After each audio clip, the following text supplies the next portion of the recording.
ओम नमो भगवते वासुदेवाय। ओम नमो भगवते वासुदेवाय। ओम नमो भगवते वासुदेवाय।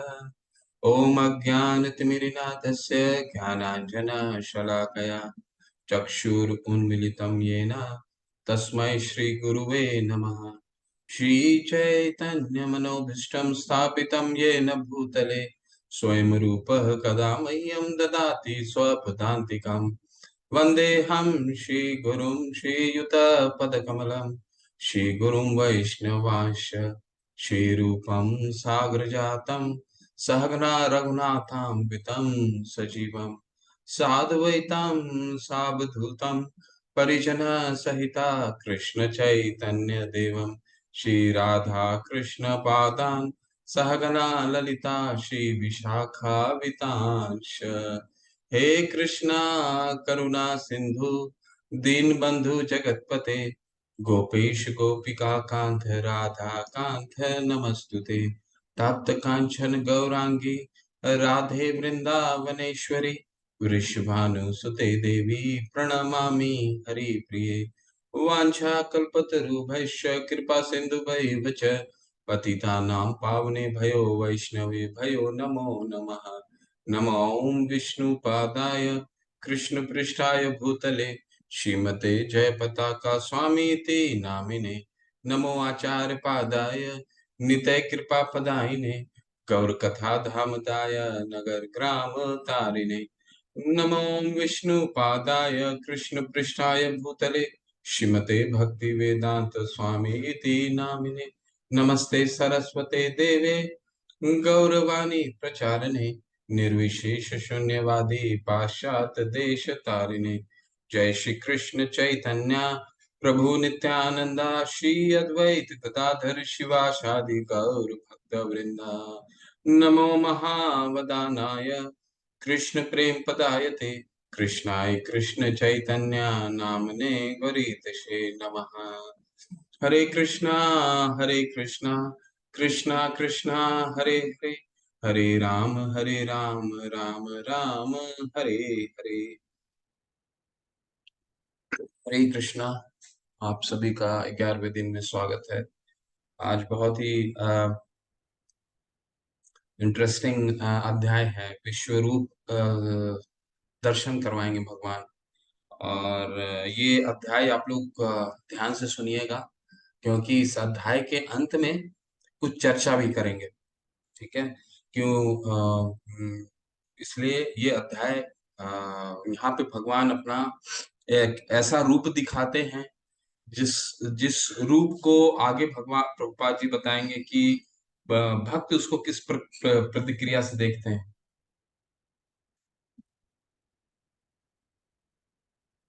ठीक है?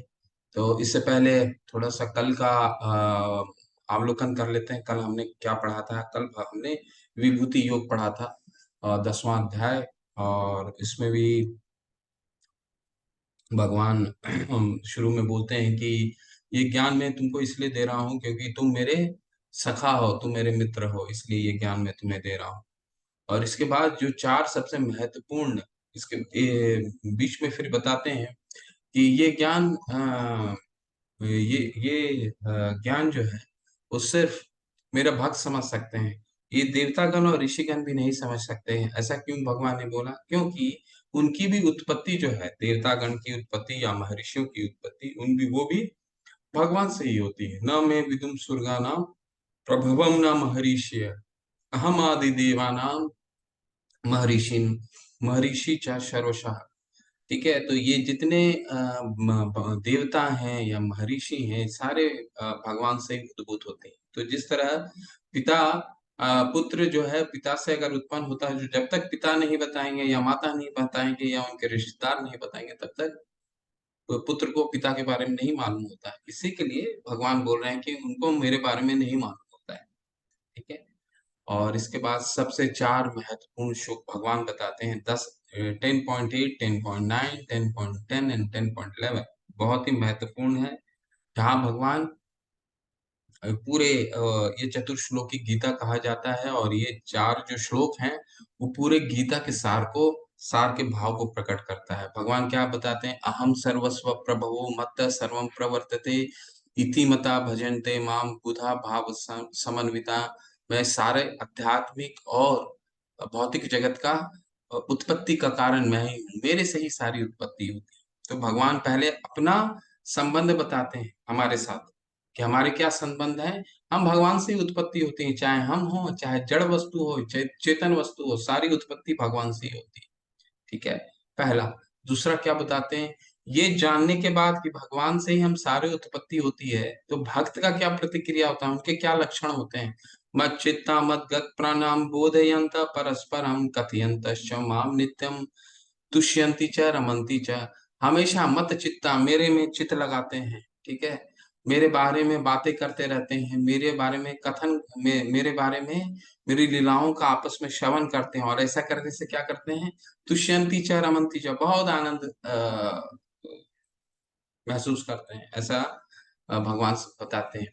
तो इसके बाद फिर भगवान बताते हैं कि भक्त तो मेरे लिए ये करते हैं, मैं भक्तों के लिए क्या करता हूँ, तेषाम सतत युक्ता नाम भजता प्रीति पूर्वकम ददामी बुद्धि योगम तम ये न माम उपयांति थे। मैं उनको बुद्धि देता हूँ, ठीक है, ताकि वो मेरे पास निकट आ सकें। तो हमने कई उदाहरण भी दिया, कल ध्रुव महाराज का उदाहरण देखा। हम सब में जो भी 45-46 लोग अभी ज्वाइन किए हैं, कहीं ना कहीं भगवान ने हमें जानने की इच्छा थी, और भगवान के बारे में गीता सुनने की इच्छा थी, या फिर हम दोबारा भी अगर गीता को समझने का प्रयास कर रहे हैं, तो कहीं ना कहीं लिंक के द्वारा भगवान हमें बुद्धि देते हैं, ताकि हम अ, भगवान को जान सके और उनके करीब आ सके।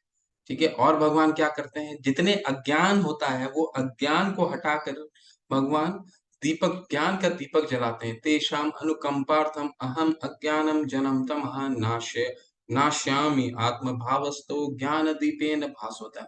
भगवान क्या करते हैं, ज्ञान का दीपक जलाते हैं जहां भी थोड़ा सा भी अज्ञान रहता है।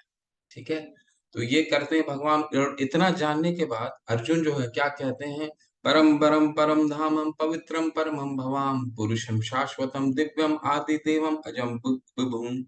आप भगवान परम हैं, ठीक है, और आप पवित्र हैं, आप परम हैं। और ये मैं सिर्फ मैं नहीं कह रहा हूँ, ये जितने महर्षिगण हैं, देवल हैं, नारद हैं, व्यास देव हैं, ठीक है, आसित देवल, नारद और व्यास देव, ये सब जितने महर्षि हैं, कोई सामान्य ऋषि नहीं है, महर्षि हैं।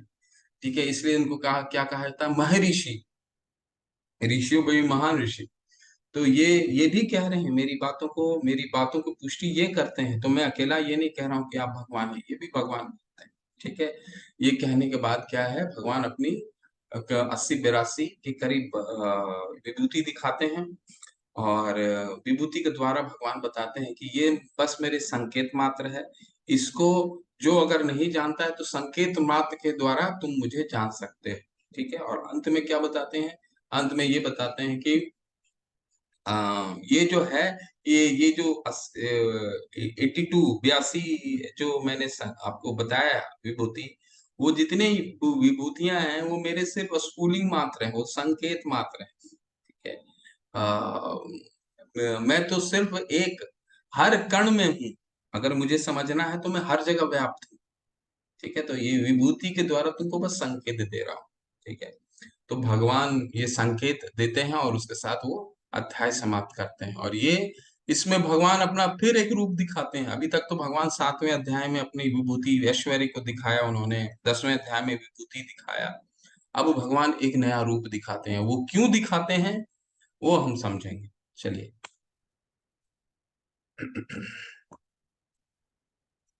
अर्जुन क्या प्रश्न कर रहे हैं, देखिए। अर्जुन वाचा मधुन ग्राह्य परमं गुह्यम अध्यात्म संगितम यत्वयोक्तम वचस्तेन मोह अयम विगतो मम। अर्जुन ने कहा, आपने जिन अत्यंत गुह्य आध्यात्मिक विषयों के मुझे उपदेश दिया है, उसे सुनकर अब मेरा मोह दूर हो गया है। तो अर्जुन तो क्लियर हो गए हैं, अर्जुन का जितना मोह था वो अब क्लियर हो गया है। ठीक है, अब जो भी अर्जुन पूछ रहे हैं यहाँ पे, अब यहाँ से जो भी पूछेंगे वो सिर्फ हमें रिप्रेजेंट करेंगे। भगवान हमें हमारा डाउट को क्लियर करने के लिए अर्जुन प्रश्न करेंगे। अर्जुन का जो मत था कि दूसरे अध्याय में वो पहले अध्याय में बिल्कुल विचलित हो गए थे, ठीक है? तो इसके बाद फिर दूसरे अध्याय में उन्होंने भगवान का शरण ग्रहण किया और 10वें अध्याय में वो भगवान की शरणागति होते हैं।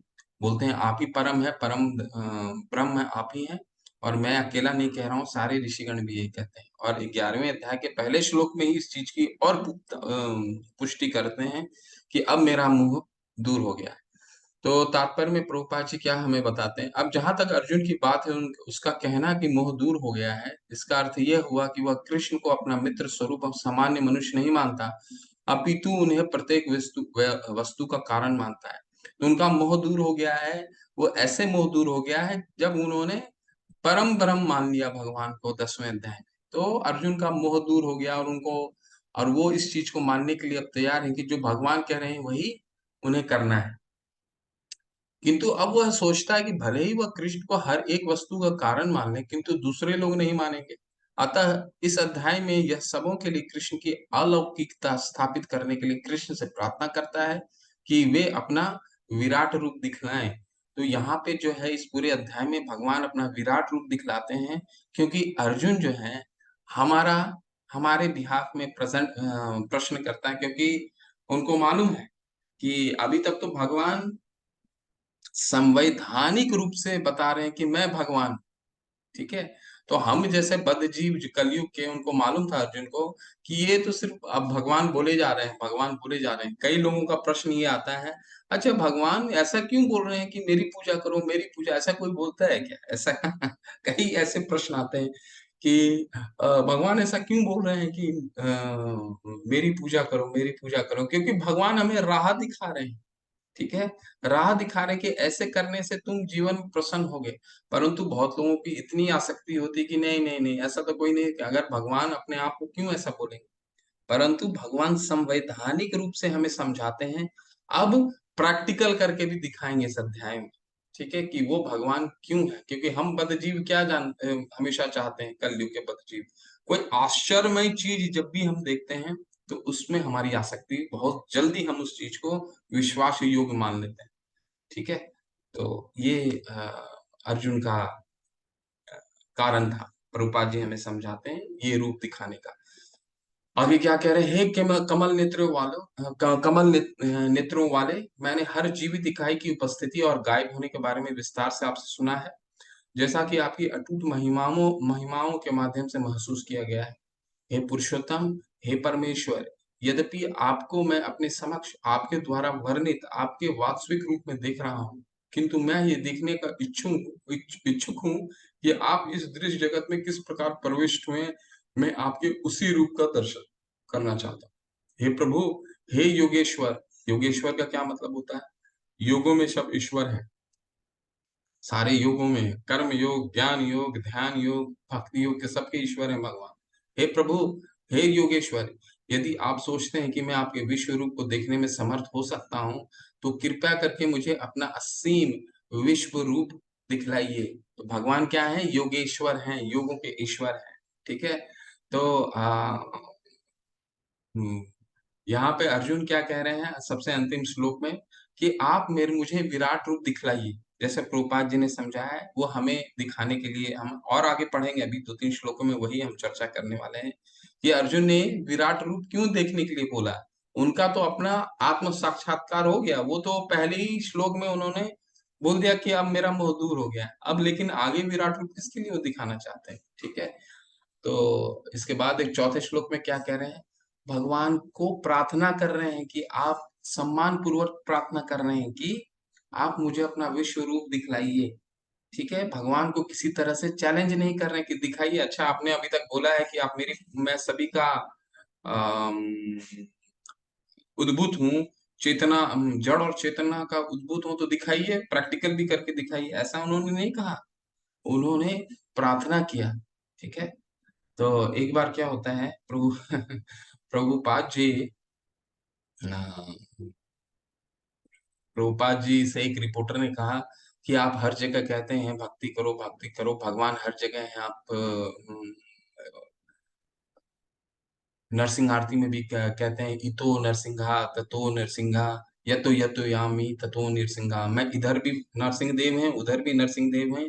मैं जहां जाता हूँ वहां नरसिंह देव है। हर जगह आप तो बोलते हैं कि भगवान दिखते हैं, तो कहाँ है भगवान, कहाँ दिखते हैं भगवान? रिपोर्टर ने पूछा। तो प्रभुपाद जी ने प्रभुपाद जी के जो शब्द होते थे वो बहुत ही इतने समझाने के लिए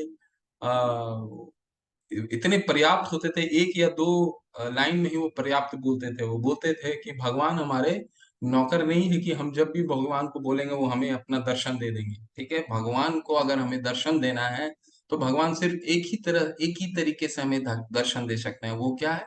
भक्ति के द्वारा। हम भगवान को कैसे जान सकते हैं? सिर्फ भक्ति के द्वारा। ठीक है, कर्म योग भी सफिशिएंट नहीं है। एक से लेकर के 5 तक हमने देखा, ठीक है, सफिशिएंट नहीं है। कर्म योग में भी लिमिटेशन है। भगवान वहां क्या बोल रहे हैं? कर्म योग में तीसरे अध्याय में हमने पढ़ा था ना, यज्ञार्थार्थ कर्मणो अन्यत्र लोको यम कर्म बंधना। कि जो भी कर्म करना है वो भगवान योगेश्वर विष्णु को के लिए यज्ञ करो। ठीक है, 9वें अध्याय में भी क्या कहा पढ़ा हमने? यत करोषि यत अश्नासि यत जुहोषि ददासि यत। जो भी कर्म करते हो, जो भी खाते हो, जो भी तपस्या करते हो, मुझे अर्पित करते हुए करो। यानी कर्म योग से भक्ति योग सर्वश्रेष्ठ है। फिर 7वें अध्याय में क्या बोला? ज्ञान योग से भी भक्ति योग सर्वेश है। अगर आपने पढ़ा है इसको, 7वें अध्याय में क्या भगवान ने बोला?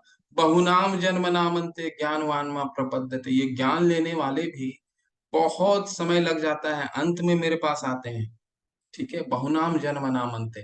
ठीक है, फिर योगी लोग जो इतना ध्यान योगी 6ठे अध्याय में पढ़ा, उनसे भी भगवान कहते हैं कि योगी नाम अपि सर्वेशम मत गतेरंतरात्म नाम श्रद्धावान भजते यो माम समय युक्तमो मता। सभी योगियों में सर्वश्रेष्ठ है भक्ति योग। तो हर जगह भगवान ने भक्ति योग की सर्वोच्चता को स्थापित किया है। ठीक है, तो भगवान को हम अगर हमें देखना है तो हम कैसे देख सकते हैं? सिर्फ भक्ति योग के, भक्ति के द्वार, भक्ति के अंग चक्षु से देख सकते हैं भगवान। ठीक है, चलिए इसमें आप लोग भाग लीजिएगा। आप लोगों ने अगर पहले से सुन रखा होगा, जिन्होंने जो पहली बार सुन रहे हैं उन जरूर भाग लीजिएगा। अर्जुन ने भगवान कृष्ण से विश्व रूप क्यों दिखाने के लिए कहा? ठीक है, कि दिखाने के लिए क्यों कह रहे हैं? पहला है आपके पास ऑप्शन, उसने कृष्ण पर संदेह किया। दूसरा है वह खुद को खास मानता था। और तीसरा, वो ये तो मैं एक्चुअली बता ही चुका हूँ, लोगों को समझाने के लिए जो सोचेंगे कि कृष्ण एक साधारण व्यक्ति है।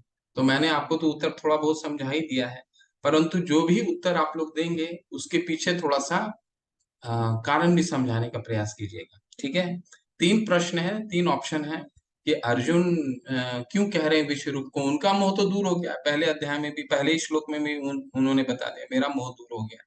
ठीक है, मैं और 10वें अध्याय में जब 4 श्लोक चतुर्श्लोक की गीता सुनते हैं तो तभी बोल देते हैं परम भरम परम धाम पवित्रम परमम भवाम। ठीक है, तो आप परम हैं। ठीक है, ऐसा तो अर्जुन अर्जुन की तरफ से वो क्लियर है। परंतु अब विराट रूप दिखाने की क्या आवश्यकता है, क्यों बोल रहे हैं? तो ये 3 ऑप्शन है, आप बताइए। आप लोग हैंड रेस कर सकते हैं, चैट में डाल सकते हैं, पर जो भी ऑप्शन क्लिक कीजिएगा उसके में थोड़ा सा आप लोग को ऐड करना होगा, जोड़ना होगा, क्यों ऐसा सोचते हैं। ठीक है? अन्नपूर्णा दीक्षित माता जी, हरे कृष्णा माता जी, हरे कृष्ण। हरे कृष्ण प्रभु जी। हरे कृष्णा माता अर्जुन ने भगवान कृष्ण से विश्व रूप दिखाने के लिए कहा क्योंकि वो लोगों को समझाने के लिए बताना चाहते, वो हमारा प्रतिनिधित्व कर रहे हैं कि अगर हम भगवान से बात कर रहे होते तो किस तरीके के प्रश्न हमारे मन में उठते और कितने 9वें अध्याय तक हम भी संतुष्ट हो चुके होते अर्जुन जी की तरह। तो लेकिन फिर भी यदि हमारे मन में किसी प्रकार का संशय हो कि गीता पढ़ते समय कि भगवान अपनी पूजा करने के लिए या अपने बारे में ये क्यों बता रहे हैं और क्या ये सत्य है, तो इसलिए अर्जुन ने हम सब के लिए उदाहरण प्रस्तुत करने के लिए भगवान को विराट रूप दिखाना। हरि बोल हरे कृष्णा। बहुत सुंदर माता।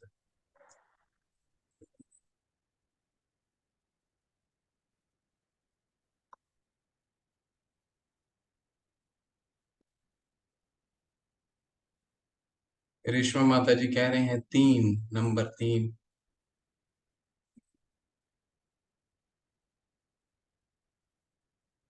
राष्ट्र प्रसाद प्रभु, इतना छोटा नहीं, काफी लंबा कारण है। आप पार्टिसिपेट कर सकते हैं प्रभु जी, हैंड रेज कर सकते हैं, आपको अनम्यूट कर दूंगा। रत्ना माता जी कह रही हैं वो आम लोगों को प्रतिनिधि बन के प्रभु को विराट रूप दिखाने के लिए प्रार्थना कर रही हैं। माता जी ने भी अभी यही समझा है। टीना माता जी कह रही हैं थर्ड रीजन हमें बताने के लिए, ठीक है। ज्योतिर्मय सिंह माता जी कह रही हैं लोगों को समझाने के लिए कि भगवान परम है। अर्जुन को मोह टूट गया लेकिन लोगों को समझ आया इसी कारण। सुशीला माता जी भी थर्ड रीजन दे रही हैं। डेजी रायना माता जी तीसरे कारण दे रही हैं। रत्ना माता जी भी तीसरा कारण बता रही हैं। प्रद्युम्न सिंह कह रहे हैं तीसरा कारण। पायल माता जी थर्ड। सतेंद्र मलिक प्रभु जी कह रहे हैं तीसरा, ठीक है। शैलजा माता जी, आपका स्फूलिंग का अर्थ में आप प्रश्न कीजिएगा, जब कक्षा खत्म हो जाता तो फिर आपको बता। लोगों को संदेह दूर करने के लिए डेजी माता जी कह, रश्मि माता जी कह रही फर्स्ट है, उसने कृष्ण पर संदेह किया। कृष्ण पे कहाँ संदेह किया माता जी? कृष्ण को तो परम कह लिए। राष्ट्र प्रभु को मैं अनम्यूट करता हूँ। हरे कृष्ण प्रभु जी, अनम्यूट कीजिए प्लीज। हरे कृष्णा प्रभु जी। हरे कृष्णा।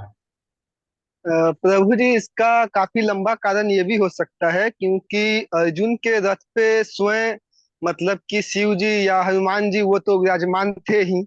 तो हो सकता है कलयुग में लोग ये भी कहें कि युद्ध जिताने के लिए तो हनुमान जी ही जिता देते, या और भी देवी देवता या जिनके जो भी भक्त है, ब्रह्मदेव हो या फिर शिव हो या जो भी देव हो, वो जिता सकते थे। आखिर कृष्ण जी ही क्यों, वो ही क्यों पर ब्रह्म या सबसे, आखिर मतलब आखिर उनका कौन सा रूप है जो सबसे ऊपर है? आखिर क्यों हम उनको शिव से ऊपर माने, क्यों ब्रह्मदेव से ऊपर, क्यों हनुमान से ऊपर माने, क्यों सूर्य से ऊपर माने? शायद ये भी एक लंबा चौड़ा कारण हो सकता है कि वो अपना जो उनका आखिरी जो सबसे बड़ा रूप हो वो अर्जुन को दिखाए, कि जो वो आगे चलकर इस चीज को वो लोगों को बता सके कि आखिर क्यों कृष्ण ही मतलब कि सबसे परे है, क्यों हमें उनकी भक्ति करनी चाहिए, क्यों उनका मतलब सिर्फ उन्हीं के पूजन से हम समस्त देवों का पूजन कर सकते हैं। क्या ये हो सकता है? हरे कृष्ण प्रभु, बहुत अच्छा आपने बोला। ठीक है प्रभु, आपने भाग लिया, बहुत सुंदर। अभी तो इसको इसको इस हम लोग थोड़ा सा खुलासा करते हैं, ठीक है। हरे कृष्ण। तो हम सही है या गलत है प्रभु जी? अभी समझाता हूँ प्रभु जी। आपने कुछ अच्छा हद तक ठीक ठीक है। बोला, ठीक है। हरे कृष्ण। अच्छा ठीक है। देखिए, आप लोग सभी लोगों ने सही उत्तर दिया।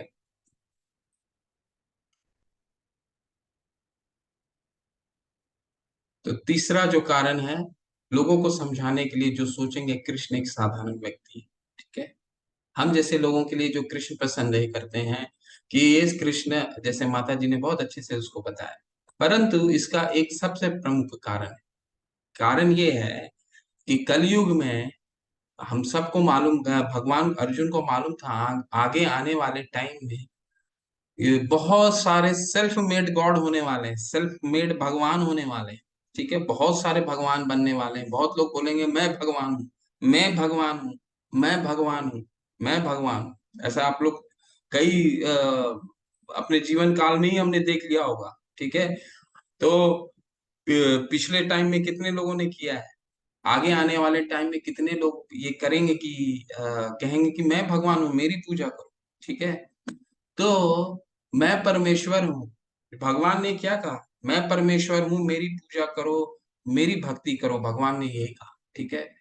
तो अगर ये कोई भी कहता है तो उसको उदाहरण प्रस्तुत करने के लिए अर्जुन ने कहा कि अगर वो संवैधानिक रूप से कहता है मैं परमेश्वर हूँ, तो उसको बोलिए कि वो अपना विराट रूप दिखाएगा, ठीक है। तो अर्जुन एक उदाहरण के रूप में आगे आने वाले युग के लिए ये उदाहरण प्रस्तुत करने का प्रयास कर रहे हैं कि कोई भी ये कहता है कि संवैधानिक रूप से मैं अगर भगवान हूँ, तो उनको बोलिए कि अगर वह भगवान है तो विराट रूप दिखलाइए, क्योंकि भगवान ने विराट रूप दिखाया, महाप्रभु चैतन्य ने अपना विराट रूप दिखाया, ठीक है। अगर भगवान है तो उनको विराट रूप दिखाना हो, ठीक है। तो ये मुख्य कारण है, जो जिसके कारण अर्जुन ने एक उदाहरण के रूप में ये भगवान से पूछा। भगवान ने कहा, अर्जुन हे पार्थ, अब तुम मेरे ऐश्वर्य को, अब थोड़ा सा भगवान का विराट रूप दिखिए, बहुत ही आश्चर्यमय विराट रूप आने वाला है। भगवान ने कहा, अर्जुन हे पार्थ, अब तुम मेरे ऐश्वर्य को, सैकड़ों हजार प्रकार के देवी तथा विविध रंग वालों रूप को देखो। हे भारत, लो, तुम आदित्यों, वसुओं, रुद्रों, अश्विनी कुमार तथा अन्य देवताओं के विभिन्न रूपों को यहाँ देखो। तुम ऐसे अनेक आश्चर्यमय रूपों को देखो जिन्हें पहले किसी ने ना तो कभी देखा है न सुना है। हे अर्जुन, तुम जो भी देखना चाहो उसे तत्क्षण मेरे से शरीर में देखो। तुम इस समय तथा भविष्य में भी जो भी देखना चाहते हो उसको यह विश्व रूप दिखाने वाला है। यहाँ एक ही स्थान पर चर और अचर सब कुछ है, किंतु तुम मुझे अपनी इन आंखों से नहीं देख सकते, अतः मैं तुम्हें दिव्य आंखें दे रहा हूं। अब मेरे योग ऐश्वर्य को देखो। तो इसको समराइज करके समझाता हूँ आपको। समराइज करके क्या है कि भगवान सबसे पहला तो भगवान ये बता रहे हैं कि तुम सामान्य रूप से इन आंखों से तो मुझे मेरे इस रूप को नहीं देख सकते। क्यों? क्योंकि आगे भगवान बताएंगे कि इस रूप में कितना प्रकाश है, हजार सूर्यों के जितना प्रकाश है, तो वो सामान्य नेत्र से तो देखना बहुत मुश्किल है।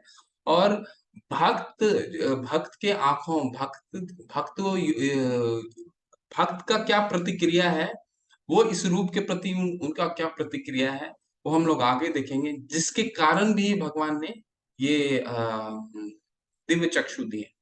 और अब क्या बता रहे हैं, इस और भी चीजें क्या बताए हैं इसमें।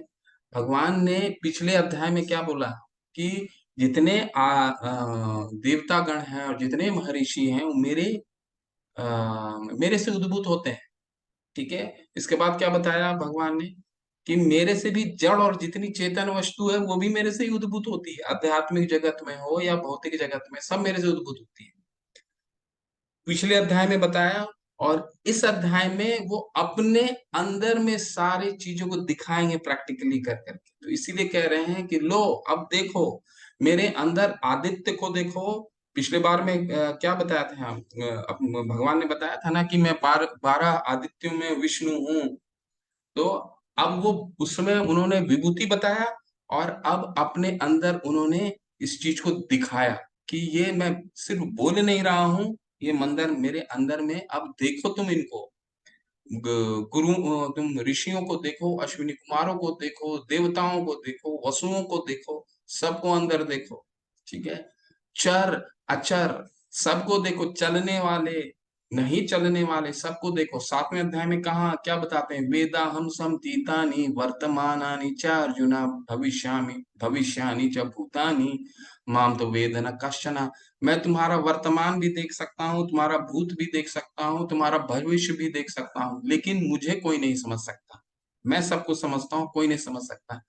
तो 7वें अध्याय में उन्होंने बताया, और यहाँ पे प्रैक्टिकली दिखा भी रहे हैं कि लो, तुम भविष्य भी देखो, तुम भूत भी देखो, अभी क्या हो रहा है वो भी देखो, क्या होने वाला है वो भी देखो। वो भी आगे दिखाएंगे भगवान क्या होने वाला है, अपने इस रूप के अंदर ही दिखाएंगे। तो भगवान ने संवैधानिक रूप से फिलोसफिकली भी बताया अप टू 10th अध्याय, और उसको प्रैक्टिकल, जैसे लेबोरेटरी में हम पढ़ते हैं ना केमिस्ट्री या कोई भी अध्याय पढ़ते हैं थ्योरी, और जब हमारा प्रैक्टिकल होता है तो हम उसको प्रैक्टिकल करते हैं। तो भगवान ये एक तरह से प्रैक्टिकल दिखा रहे हैं। ठीक है।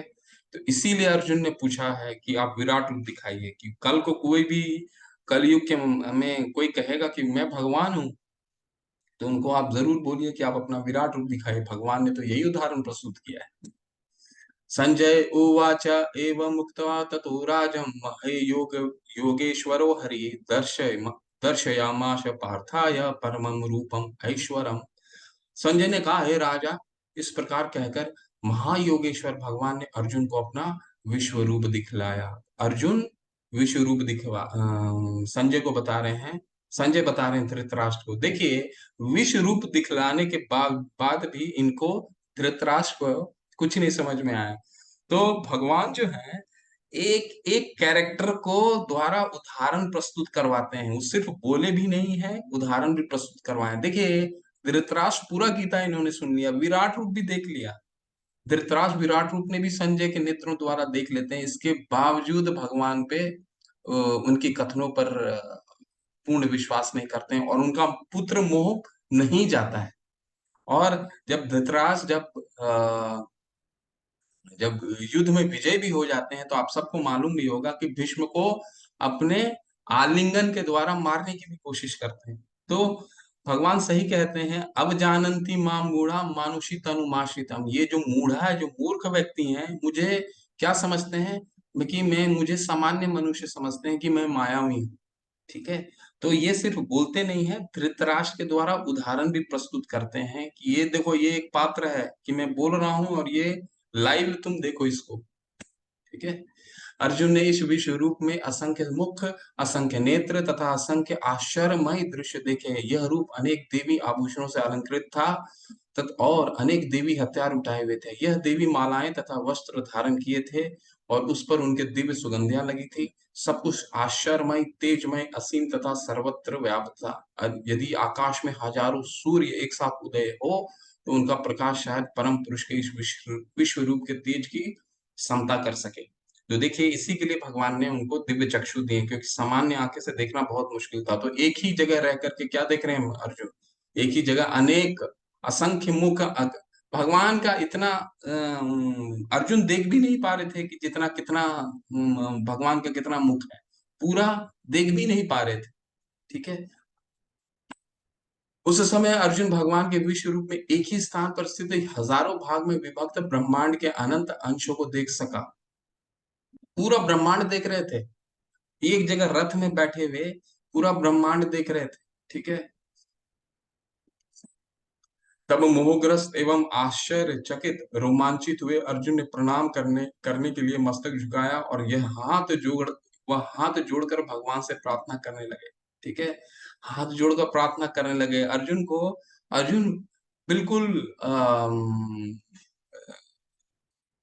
गंभीर हो गए, बिल्कुल शांत हो गए, आह्लादित हो गए, रोम रोम खड़ा हो गया कि मैं जिनके साथ मित्र मित्र खेलता था, अभी आगे बताएंगे इस चीज को, जिनके साथ मित्र मित्र खेलता था वो ये है।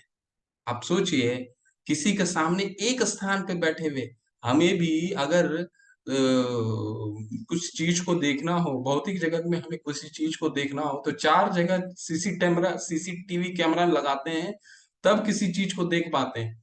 और अर्जुन क्या कह रहे हैं, एक ही जगह बैठ करके सामने देख पा रहा है, पीछे क्या हुआ है, अभी क्या हो रहा है, आगे क्या आने वाला है, पूरा ब्रह्मांड को देख रहा है। ठीक है। और यहाँ पे गंभीर और शांत भी हो गया है कि मैं जिसके साथ मित्र खेलता था वो तो अनंत कोटि ब्रह्मांड के नायक हैं। मान भी लिया उस चीज को उसने 10वें अध्याय में, और अभी वो देख करके बिल्कुल आश्चर्यचकित है। अर्जुन ने कहा, हे भगवान कृष्ण, मैं आपके शरीर में सारे देवताओं तथा अन्य विविध जीवों को एकत्र देख रहा हूँ। मैं कमल पर आसीन ब्रह्मा, शिवजी तथा समस्त ऋषियों एवं दिव्य सर्पों को देख रहा हूँ। देखिए, अब अर्जुन ब्रह्मा जी को, शिव जी को तथा सारे महर्षि को देख रहे हैं। ना मैं विदुम सुरगा नाम प्रभवम नाम महर्षि अहम आदि देवा नाम महर्षि नाम च सर्वशः। यही 10वें अध्याय में भगवान ने बताया था कि मेरे से ही सारे उद्भूत होते हैं, और अब प्रैक्टिकली उनको दिखा भी दिया। हे विशेश्वर, हे विश्वेश्वर, हे विश्वरूप, मैं आपके शरीर में अनेक हाथ, पेट, मुंह तथा आंखें देख रहा हूँ, जो सर्वत्र फैले हैं और जिनका अनंत नहीं है। आप में न अनंत दिखता है, न मध्य और न आदि। देख ही नहीं पा रहे हैं अर्जुन। इतना इतना भगवान का रूप इतना भक्त है, इतना पेट है, इतनी आंखें हैं, उनको समेट नहीं, अपने नेत्रों को, अपने दृष्टि को समेट ही नहीं पा रहे हैं। आपके रूप को इस आपके रूप को उसके चौकाचौंध के कारण देख पाना कठिन है, क्योंकि यह प्रज्वलित अग्नि के भांति अथवा सूर्य के अपार प्रकाश की भांति चारों ओर फैल रहा है। तो भी मैं इस तेजोमय रूप को सर्वत्र देख रहा हूँ, और उन अनेक मुकुट, गदाओं तथा चक्रों से विभूषित है। ठीक है। तो अनेक चीजें देख रहे हैं। ठीक है। आप परम आद्य ज्ञेय वस्तु हैं, आप इस ब्रह्मांड के परम आधार आश्रय हैं, आप अव्यय तथा पुराण पुरुष हैं, आप सनातन धर्म के पालक भगवान हैं, यही मेरा मत है। ठीक है। देखिए, सनातन धर्म आ गया, इसको वापस आते हैं इस पे। पहले पूरा पढ़ लेता हूँ। आप आदि मध्य तथा अंत से रहित हैं। भगवान अर्जुन देख ही नहीं पा रहे हैं कितने पेट हैं, कितना मुंह है, कितना आंख है, कितना मुकुट है। तो भगवान कह रहे हैं कि अर्जुन कह रहे हैं कि आपका शुरुआत कहाँ से हो रहा है और कहाँ अंत हो रहा है, इसको मैं समझ में ही नहीं आ रहा है। आपका यश अनंत है, आपका असंख्य भुजाएं हैं और सूर्य चंद्रमा आपकी आंखें हैं। मैं आपके मुख से प्रज्वलित अग्नि निकलते और आपके तेज से इस संपूर्ण ब्रह्मांड को जलते हुए देख रहा हूँ। तो भगवान ने क्या बताया था कि ये जो सूर्य है, सूर्य की जो जो सूर्य की रोशनी है वो भगवान की आंखें हैं, ऐसा बता रहे हैं। यद्यपि आप एक हैं, किंतु आप प्रकाश तथा सारे लोगों के उनके बीच के समस्त आकाश में व्याप्त हैं। हे महापुरुष, आपके इस अद्भुत तथा भयानक रूप को देखकर सारे लोग भयभीत हैं। अब भगवान का दूसरा रूप आ रहा है, ठीक है। अभी तक तो भगवान ने अपना विराट रूप दिखाया, इस पूरे अध्याय में भगवान चार रूप को दिखाएंगे, ठीक है। आप लोग बस इसको नोट करते रहिए कौन कौन सा रूप है, ठीक है। देवों का सारा समूह आपकी शरण ले रहा है और आपके आप में प्रवेश कर रहा है। उनमें से कुछ अत्यंत भयभीत होकर हाथ जोड़े आपकी प्रार्थना कर रहे हैं।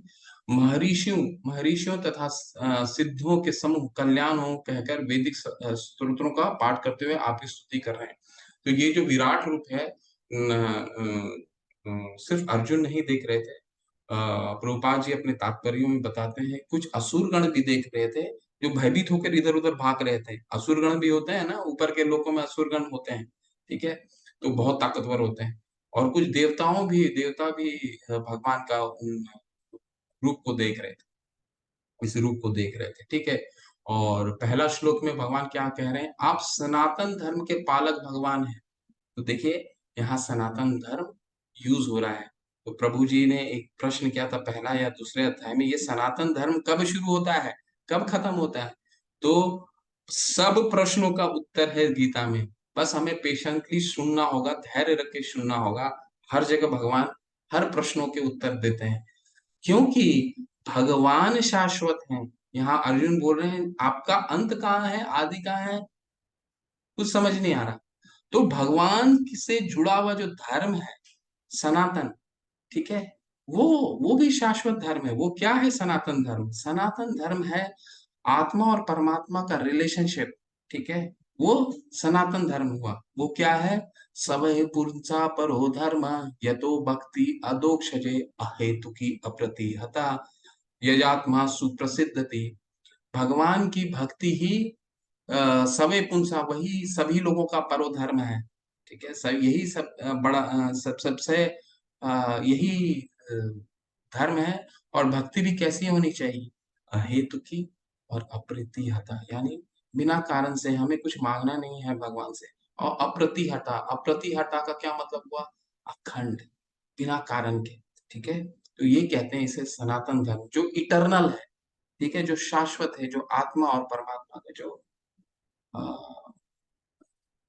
जो रिलेशन है, जो आत्मा का परमात्मा के प्रति जो धर्म है, उनकी सेवा का, वही है सनातन धर्म।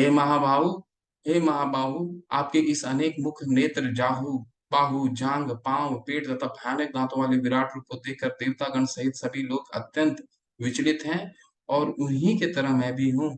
हे सर्वव्यापी विष्णु, नाना ज्योतिर्मय रंगों से युक्त आपको आकाश का स्पर्श करते मुख फैलाए तथा बड़ी बड़ी चमकती आंखें निकाले देखकर भय से मेरा मन विचलित है। मैं ना तो धैर्य धारण कर पा रहा हूँ, ना मानसिक संतुलन ही पा रहा हूँ। तो अर्जुन तो बार बार उस चीज को स्मरण कर रहे हैं कि मैं तो इनके साथ खेला करता था, ठीक है। इनको कभी कभी हे यादव, हे ग्वाला करके बोला करता था। सब चीज उनके मन में स्मरण आ रहा है वहां पर बैठे देखते देखते, ठीक है, कि ये देखो विराट रूप दिखा रहे हैं भगवान, ठीक है। तो ऐसा अर्जुन स्मरण कर रहे हैं। धृतराष्ट्र के अब भगवान का सेकंड रूप आ रहा है, ठीक है। वो क्या है पहले पढ़ लेते हैं फिर बताता हूँ। धृतराष्ट्र के सारे पुत्र अपने समस्त सहायकारों सहायकारों सहित तथा भीष्म, द्रोण, कर्ण एवं हमारे प्रमुख योद्धा भी आपके विकराल मुख में प्रवेश कर रहे हैं।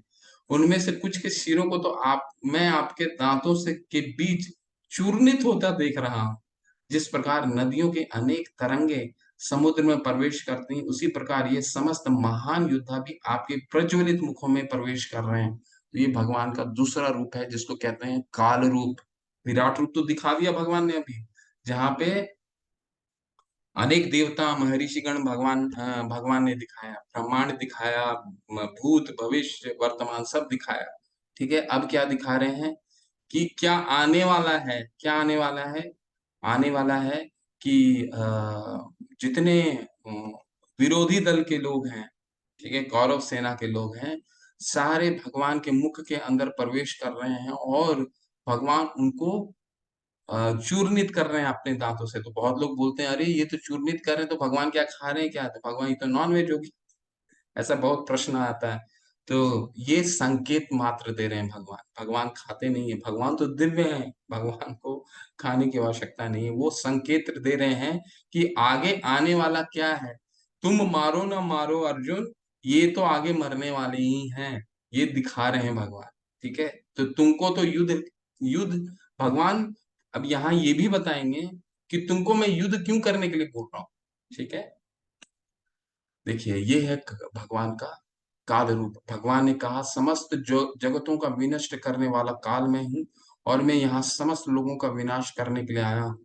तुम्हारे तथा पांडवों के सिवा दोनों पक्ष के सारे योद्धा मारे जाएंगे। श्री भगवान वाच कलोस्मिन लोक क्षय कृत प्रबदो। भगवान का ये रूप क्या है? काल का रूप है। ये जो टाइम है, काल है, ठीक है, ये भगवान कह रहे हैं ये मृत्यु के बाद, मृत्यु के रूप में मैं आऊंगा ही आऊंगा, इसको कोई नहीं रोक सकता है। ठीक है, तो हमेशा जब बच्चा शुरू 1 साल का बच्चा बॉर्न होता है, बर्थ लेता है, जन्म लेता है, तो क्या होता है? वो यंग नहीं होता है, कभी भी हम यंग नहीं बोलते हैं। क्या बोलते हैं? 1 year old, 10 year old, 50 year old, 70 year old. क्यों? क्योंकि समय जो एक गुजर गया, वो समय कभी भी वापस नहीं आएगा। तो हम जिस दिन से जन्म लेते हैं, उस दिन से हम अपनी जो हमारा अंत है उसके और समीप जाते रहते हैं, जाते रहते हैं, जाते रहते हैं। वो कह रहे हैं वो जो काल है वो भी मैं हूँ। ठीक है, तो काल से कोई विजय प्राप्त नहीं कर सकता, भगवान यहाँ बता रहे। तो समय को जीतना बहुत मुश्किल है, समय नहीं जीतना मुश्किल नहीं है, समय को हम नहीं जीत पा सकते हैं। तो कल का जो समय हम चला गया वो वापस नहीं आएगा। तो आगे आने वाले समय में हमें सोचना है, स्मरण करना है कि कैसे इसे हमें, किस रूप में हमें इसको कैसे उपयोग करना है।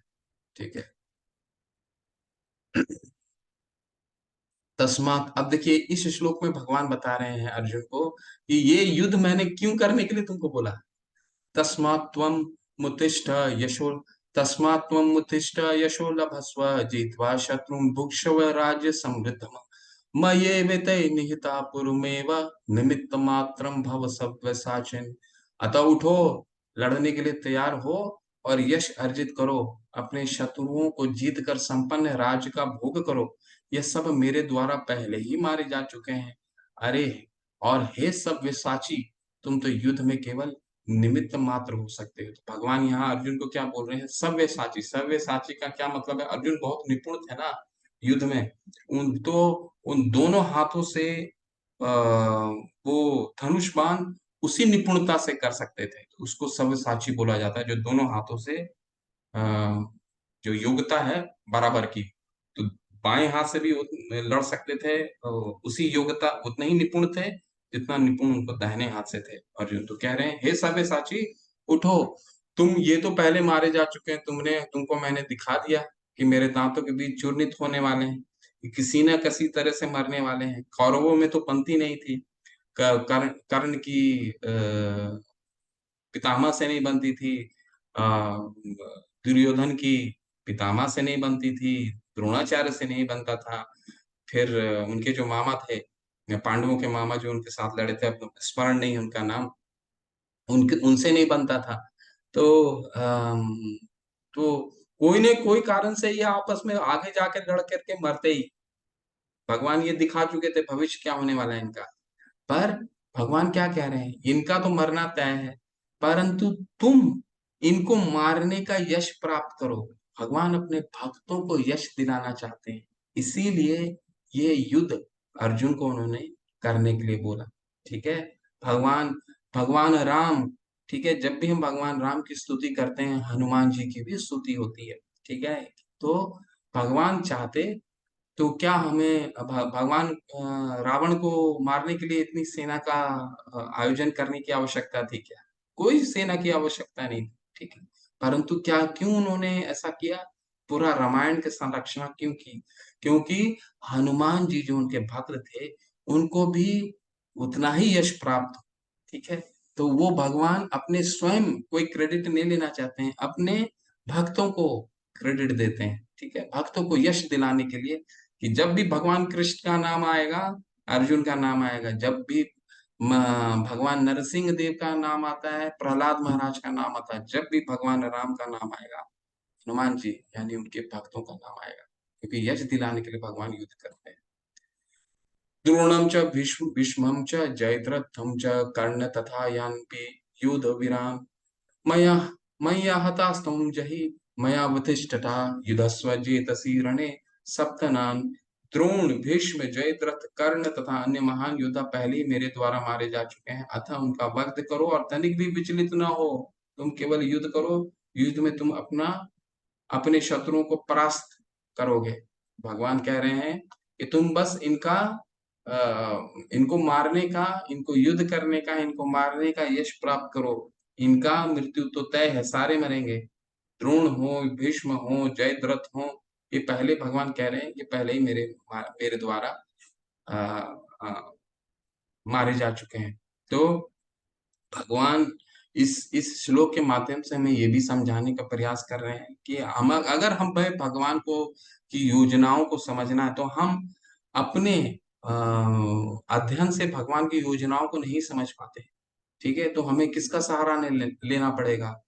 ठीक है, हमें लेना पड़ेगा, गुरु का सहारा लेना होगा। गुरु के माध्यम से ही हम भगवान की योजनाओं को समझ सकते हैं। इसीलिए पहले अध्याय में ही हमने आपको क्या बताया था? बताया था कि इस अगर गीता को हमें समझना है, तो भगवान कृष्ण को भगवान समझना होगा, और बाद में जाकर के भगवान ये बताएंगे कि वो भगवान क्यों है, ये तत्व को साबित कर देते हैं। ठीक है, तो अगर हम भगवान समझ करके हम गीता का अध्ययन शुरू करते हैं, तो इस अध्याय तक आते आते हमें भगवान इस चीज को इस तत्व को साबित भी करके हमें हमारे सामने सब कुछ ला देते हैं। ठीक है, संजय ने धृतराष्ट्र से कहा, हे राजा, भगवान के मुख के इन वचनों को सुनकर कांपते हुए अर्जुन ने हाथ जोड़कर उन्हें बारंबार नमस्कार किया। फिर उसने भयभीत होकर अवरुद्ध स्वर में कृष्ण से इस प्रकार कहा। अर्जुन ने कहा, हे ऋषिकेश। ऋषिकेश का क्या मतलब है? ऋषिकेश का मतलब है जो इंद्रियों के स्वामी हैं। तो अर्जुन के इंद्रियों को भगवान ने कंट्रोल कर लिया था ना, एक पहले ही अध्याय में 13 साल की 12 साल की तपस्या और 1 साल की वनवास अज्ञातवास, 12 साल का वनवास और 1 साल का अज्ञातवास करने के बाद, इतना तपस्या करने के बाद भी भगवान से क्या बोलते हैं? चलो तो मुझे लेकर के बीच में दोनों सेनाओं के बीच में लेकर के मेरे रथ को चलो।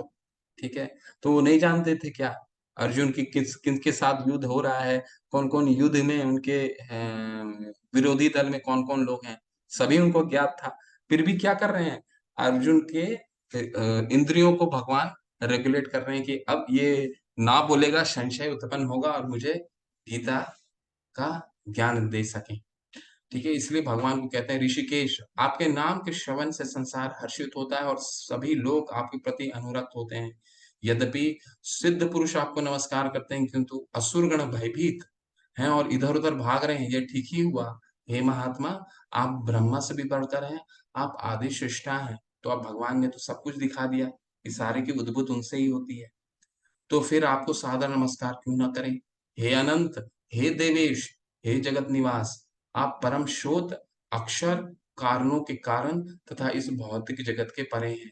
आप आदिदेव, सनातन पुरुष तथा इस दृश्य जगत के परम आश्रय हैं। आप सब कुछ जानने वाले हैं और आप ही सब कुछ हैं जो जानने योग्य है। आप भौतिक गुणों से परे परम आश्रय हैं। हे अनंत रूप, यह संपूर्ण दृश्य जगत आपसे व्याप्त है। तो भगवान ने ये देखिए, ये चीज को भगवान पहले बता चुके थे। 10वें अध्याय तक सिर्फ सब सब चीजें बता चुके हैं भगवान, कि मैं ये हूँ, मैं सभी का उद्भुत का कारण हूँ। तो अब ये भगवान ने अपने विराट रूप में सभी चीजों को दिखाया, ब्रह्मांड को ही दिखा दिया, उत्पत्ति भी दिखा दी, सब कुछ दिखा दिया। तो अर्जुन ये थ्योरी पढ़ लिए, पढ़ने के बाद वो तो जान ही गए थे, फिर हमारे हमारे को उन्होंने दिखाया, और फिर वो कंक्लूजन भी कर रहे हैं भगवान अर्जुन, ये सब देख करके कि आप सर्व कारण कारण है, सभी कारणों के कारण आप ही हैं। आपको अपना मित्र मानते हुए मैंने हठ पूर्वक आपको हे कृष्ण, हे यादव, हे सखा जैसे संबोधनों से पुकारा है, क्योंकि मैं आपकी महिमा को नहीं जानता था। मैंने मूर्खतावश या प्रेमवश जो कुछ भी किया है, कृपया उसके लिए मुझे क्षमा कर दे। यही नहीं, मैंने कई बार आराम करते समय एक साथ लेटे हुए या साथ-साथ खाते या बैठे हुए, कभी अकेले तो कभी अनेक मित्रों के समक्ष आपका अनादर किया है। हे अच्युत, मेरे इन समस्त अपराधों को क्षमा करें। अर्जुन वही स्मरण कर रहे हैं जो इनके साथ, जो मैंने आपको बताया कि ये भगवान के साथ खेला करते थे मित्र के रूप में, और कई नामों से संबोधित किया करते थे। तो क्या फर्क होता है कि एक जब भक्त भगवान को एक सामान्य पुरुष समझता है, और जो असुर होते हैं, वो भी भगवान को सामान्य पुरुष समझता है। दुर्योधन भी सामान्य पुरुष समझता था। तभी तो जब औक्षवनी सेना, नारायणी सेना भगवान से उन्होंने मांग लिया, ठीक है। लेकिन भक्त क्या है, भगवान को ही उन्होंने मांगा। अर्जुन क्या मांगा, भगवान को ही मांगा जब चुनने की बारी आई।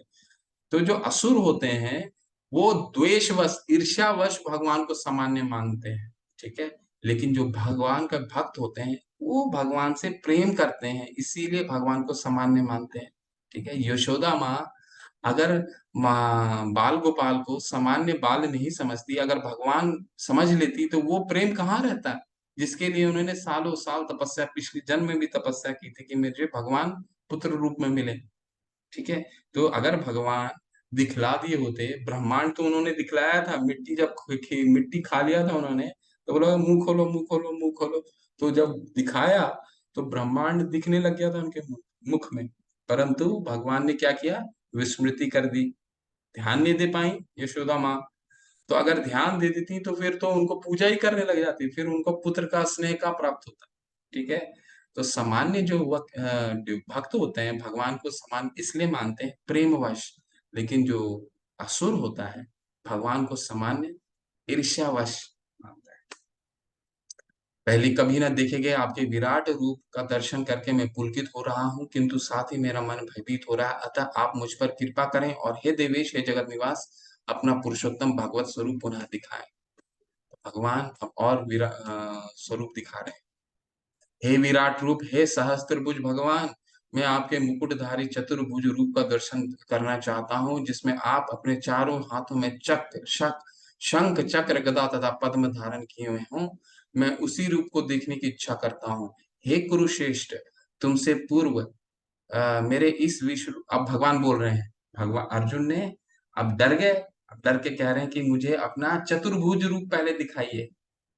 चतुर्भुज रूप में भगवान क्या क्या लिए रहते हैं, पद, शंख, चक्र, गदा और पद्म धारण किए रहते हैं। तो भगवान क्या कह रहे हैं, हे कुरुश्रेष्ठ, तुमसे पूर्व मेरे इस विश्व रूप को किसी ने नहीं देखा, क्योंकि मैं न तो वेदाध्ययन के द्वारा, न यज्ञ, दान, पुण्य या कठिन तपस्या के द्वारा इस रूप में इस संसार में देखा जा सकता हूँ। तुम मेरे भयानक रूप को देखकर अत्यंत विचलित एवं मोहित हो गए हो। अब इसे समाप्त करता हूँ। हे मेरे भक्त, तुम समस्त चिंताओं से पुनः मुक्त हो जाओ। तुम शांत चित्त से अब अपना इच्छित रूप देख सकते हो। भगवान अब अर्जुन को इच्छित रूप दिखाने वाले हैं। देखिए इच्छित रूप। संजय ने धृतराष्ट्र से कहा, अर्जुन ने इस प्रकार कहने के बाद भगवान कृष्ण ने अपना असली चतुर्भुज रूप प्रकट किया, और अंत में 2 भुजाओं वाला रूप प्रदर्शित करके भयभीत अर्जुन को धैर्य बंधाया। देखिए यहाँ पे भगवान क्या कह रहे हैं, पहले उन्होंने चतुर्भुज रूप दिखाया, जब अर्जुन ने कहा कि मुझे चतुर्भुज भुज दिखाइए, जो इसमें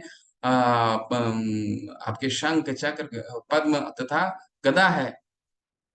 तो भगवान ने वो भी दिखाया, और इसके तत्पश्चात भगवान ने दो भुजा रूप जो भक्तों को सर्व सबसे प्रिय है वो भी दिखाया। तो एक ही रूप में एक ही अध्याय के अंदर हम भगवान के चार रूप देख रहे हैं। ठीक है, तो भगवान अपना भौतिक ये जो विराट रूप है भगवान का भौतिक रूप बोला जाता है, ये आध्यात्मिक जगत में ये रूप नहीं पाया जाता। ठीक है, ये सिर्फ भौतिक जगत के लिए है। विराट रूप दिखाया, काल रूप दिखाया, चतुर्भुज रूप दिखाया, और अब द्वैभुजा रूप दिखा रहे हैं। तो सारा रूप इस अध्याय के अंदर भगवान दिखा दिए। जब अर्जुन ने कृष्ण को उनके आदि रूप में देखा तो कहा, हे जनार्दन, आपके इस अति सुंदर मानवीय रूप को देखकर मैं अब स्थिर चित्त हूँ और मैंने आपका अपनी प्राकृत अवस्था प्राप्त कर ली है। श्री भगवान ने कहा, हे अर्जुन, तुम मेरे जिस रूप को इस समय देख रहे हो उसे देख पाना अत्यंत दुष्कर है।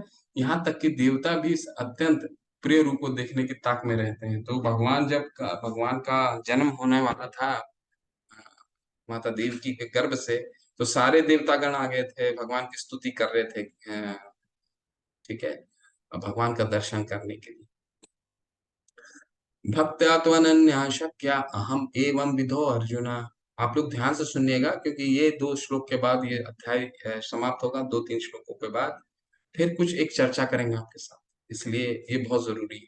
भक्त्या त्वनन्या शक्या अहम एवं विधो अर्जुन ज्ञातुम दृष्टुम न च तत्त्वेन प्रवेष्टुम च परम तपः। हे अर्जुन, केवल अनन्य भक्ति द्वारा मुझे उस रूप में समझा जा सकता है जिस रूप में मैं तुम्हारे समक्ष खड़ा हूँ, और इस प्रकार मेरा साक्षात दर्शन भी किया जा सकता है। केवल इसी विधि से तुम मेरे ज्ञान के रहस्य को पा सकते हो। तो भगवान का जो ये रूप है द्विभुजा रूप, द्विभुजा रूप देखना किसी मनोकल्पना के परे है। मनोकल्पना और मनोकल्पित टीकाओं से भगवान के ये द्विभुजा रूप को देखना बहुत मुश्किल है, नहीं देख पाएंगे। उसके लिए कौन चाहिए? सिर्फ हम भक्तों के चक्षुओं से देख सकते हैं, भक्ति के चक्षुओं से देख सकते हैं।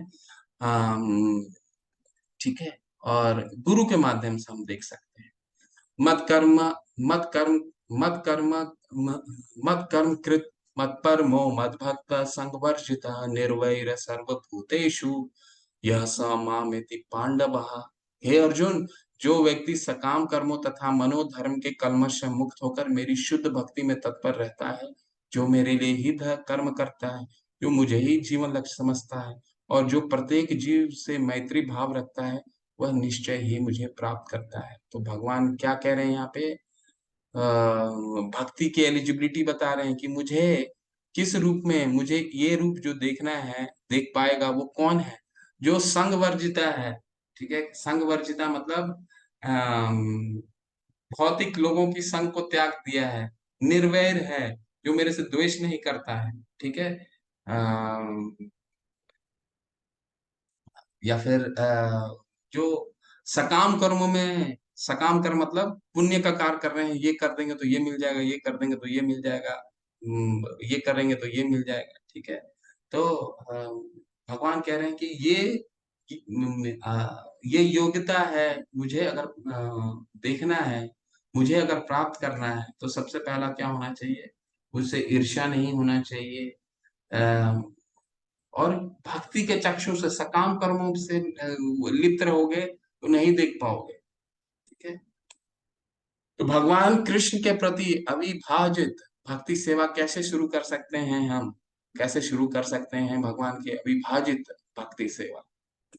ठीक है, सिर्फ और सिर्फ भगवान की चैंटिंग करके, भगवान की नाम लेकर के, हरे कृष्णा कृष्णा कृष्णा हरे हरे, हरे राम राम राम हरे हरे। सकाम कर्म से नहीं हो सकता, पुण्य कर्म से नहीं हो सकता। भगवान क्या कह रहे हैं? जो द्वेष करता है वो नहीं मेरे से मुझे प्राप्त कर सकता। जो सकाम कर्म करता है वो मेरे को प्राप्त नहीं कर सकता। तो मैंने इस अध्याय में आपको बताया भगवान पूरे गीता में ही उन्होंने बताया है कि निष्काम कर्म के द्वारा एक लिमिट तक भगवान को पाया जा सकता है, ज्ञान के द्वारा भी एक लिमिट तक भगवान को पाया जा सकता है।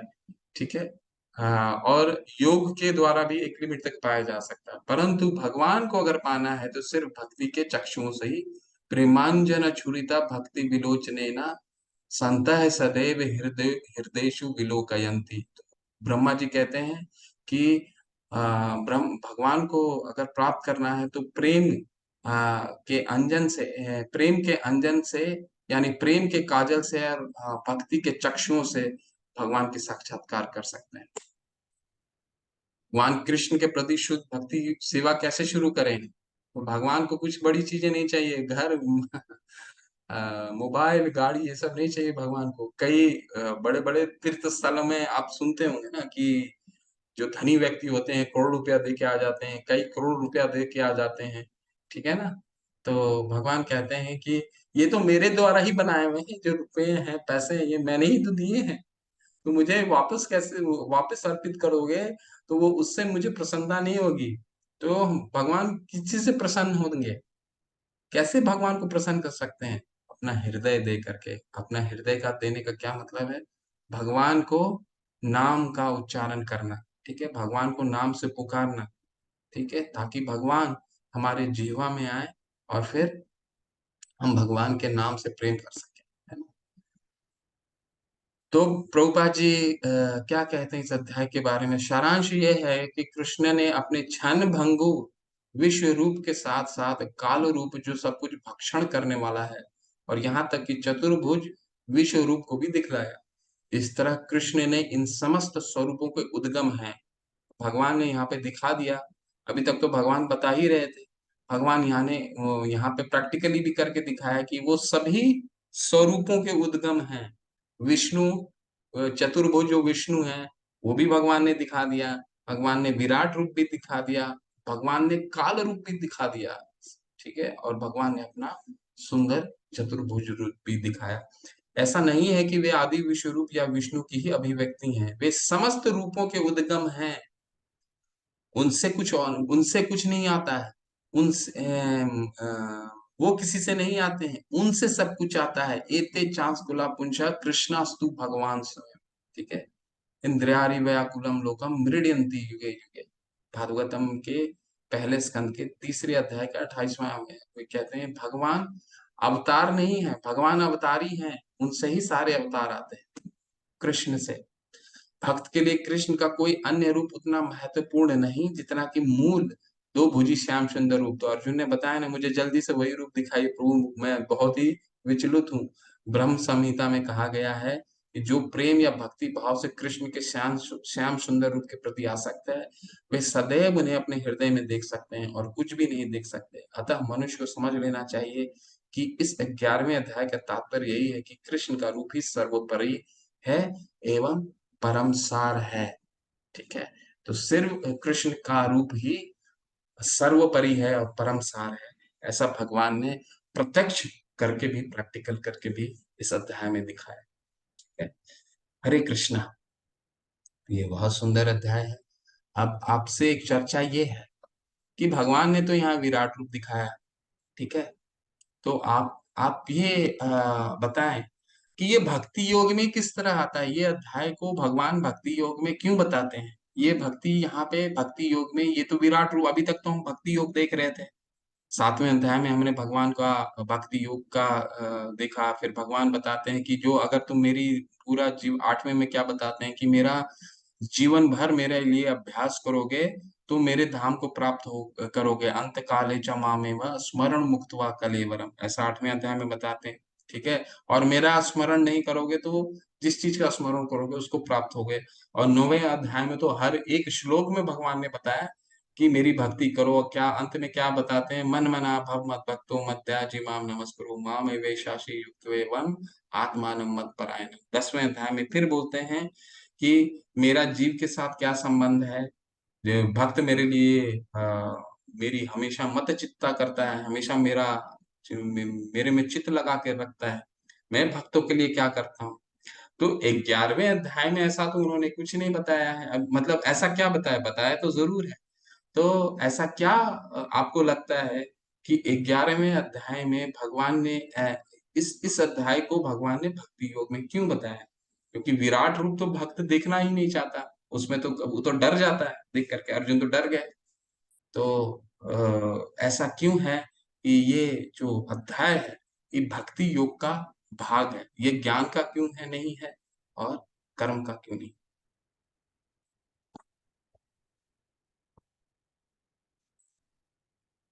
ठीक है, श्वेता माता जी का चैट बॉक्स में आप लोग चैट भी डाल सकते हैं और हैंड रेस में भी। अगर हम इस चीज को समझते हैं तो हम थोड़ा अभी तक जो हमने पढ़ा है उसका सार को हम समझ सकते हैं। श्वेता माता जी कह रही हैं भगवान बताना चाहते हैं कि किसी भी देव देखिए कोई भी उत्तर अटेम्प्ट जरूर कीजिए, क्योंकि भक्ति में कुछ गलत नहीं होता, सब सही है। भगवान बताना चाहते हैं किसी भी देवों के स्मरण करो, उसका उद्गम मैं ही हूँ, मुझ में ही सब समाये हुए हैं, इसलिए चाहे तुम किसी की भी भक्ति करो, वो मुझ तक ही पहुंचता है। हरि बोल माता जी, हरि बोल। ठीक है, ये तो भगवान ने सही बताया।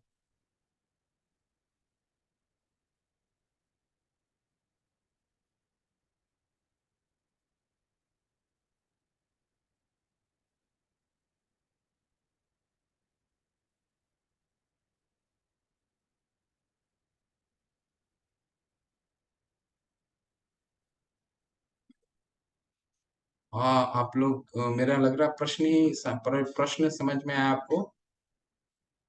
प्रश्न ये है कि भगवान ने 11वें अध्याय को भक्ति योग में क्यों बोला। प्रभु जी ये कहना चाहते हैं कि मैं ही उत्पत्ति हूँ और विनाश भी हूँ, तो तुम मेरी पूजा से सारे देव देवताओं की कृपा को प्राप्त कर सकते हो।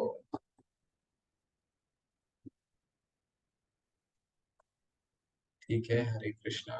ठीक है रत्ना माता जी, और कोई अटेम्प्ट लेना चाहते हैं?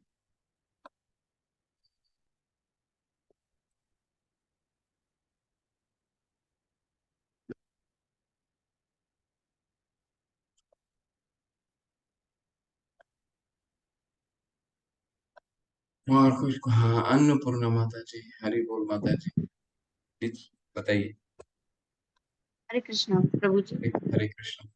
भगवान ने इस विराट रूप में ये दिखाया कि जितना भी भौतिक आध्यात्मिक जो कुछ भी है वो सब भगवान से ही शुरू है, भगवान में ही समर्पित है या भगवान से ही उत्पन्न हुआ है। तो अगर हम भगवान को कोई भी चीज अ, अर्पित करें, जैसे बड़ा सा भोज आयोजित करें या कोई बहुत बड़ा दान करें, उसकी आवश्यकता नहीं है। भगवान बस जैसे कि आपने एक पहले के श्लोक में बताया था कि भगवान को हम केवल कोई भी फूल या पत्ता या जल मात्र अर्पित करके ही प्रसन्न कर सकते हैं, क्योंकि सब उन्हीं के द्वारा प्रदान किया हुआ है। तो भगवान को इस प्रकार भी पाया जा सकता है, क्योंकि भगवान के विराट रूप में सब कुछ समाहित दिखाया गया है। जी जी जी। हरे हरे कृष्ण। बहुत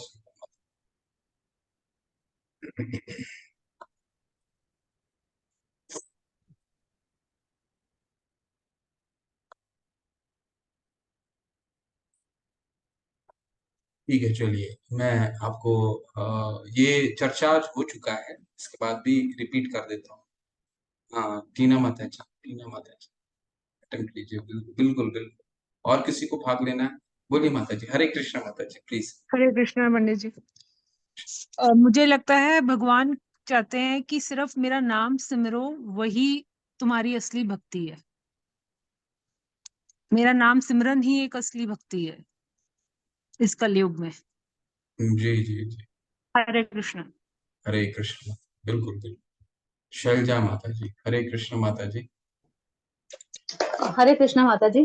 हरे कृष्ण। मेरे हिसाब प्लीज। से भगवान का कहना है कि आरंभ मध्य और अंत में मैं ही हूँ। तो अगर आप मेरी भक्ति में लगे हैं तो इसका मतलब ये नहीं है कि आपको मोक्ष प्राप्त होगा। इसका मतलब है कि आप मेरे पास वैकुंठ में पहुंचेंगे और मेरा साथ की प्राप्ति होगी आपको। भक्ति इसलिए विशेष मानी जाती है यहाँ पर। जी जी जी। हरि बोल माता जी।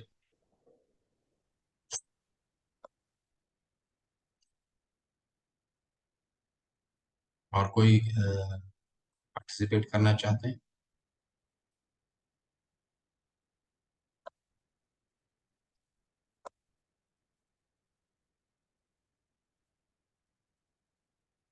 ठीक है। आप लोग सभी ने कुछ कुछ पॉइंट सही बोला, बस मैं थोड़ा सा आप में से सभी को आप लोग जो भी बोला आप लोग उसमें थोड़ा सा ऐड कर देता हूँ, थोड़ा सा जोड़ देता हूँ।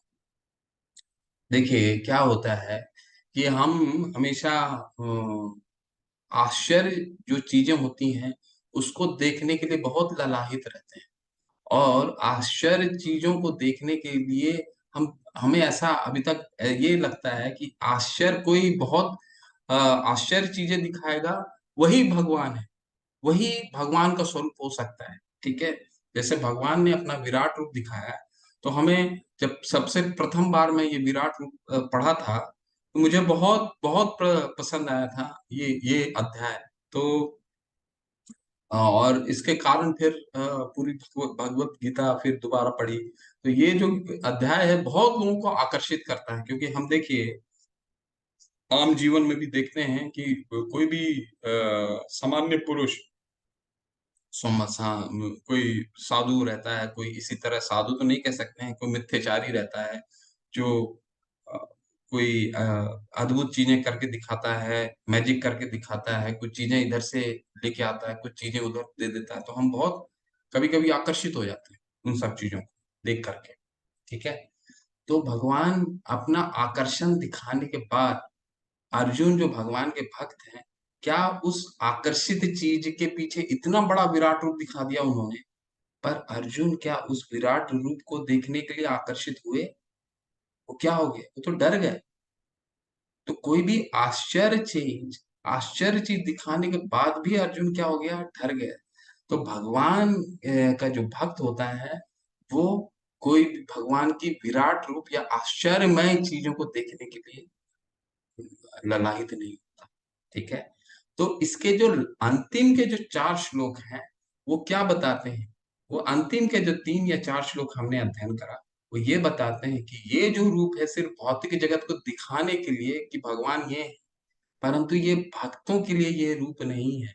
भक्त क्या चाहते हैं? जैसे अर्जुन ने बताया कि मुझे वही रूप दिखाइए, चतुर्भुज रूप दिखाइए, द्विभुजा रूप दिखाइए। ठीक है, और भगवान ने इसकी पुष्टि भी की कि ये रूप को देखना कोई सामान्य लोगों की बस की बात नहीं है, देवता लोग भी ललाहित रहते हैं। तो भक्तों को भगवान से प्रेम का आदान प्रदान चाहिए रहता है, कोई आश्चर्य में, कोई भगवान से कुछ उम्मीदें, भगवान से वो कुछ आश्चर्य चीजें की उम्मीद नहीं रखता। और भगवान अंत में यहाँ क्या बताते हैं कि मुझे अगर समझना है तो विराट रूप से नहीं समझ सकते हो, मुझसे क्या चीज से समझ सकते हो? मुझे सिर्फ भक्ति के चक्षुओं से समझ सकते हो। ठीक है, तो इसीलिए विराट रूप जो है ये भगवान 11वें भक्ति के योग में इसलिए इसको इंक्लूड किया जाता है, क्योंकि विराट रूप दिखाने के बाद भगवान ये स्थापित करते हैं कि विराट रूप भक्त का रूप नहीं है, भगवान का द्विभुजा रूप, वही भगवान का जो भक्त है वही भगवान का उस रूप के प्रति आकृष्ट होता है।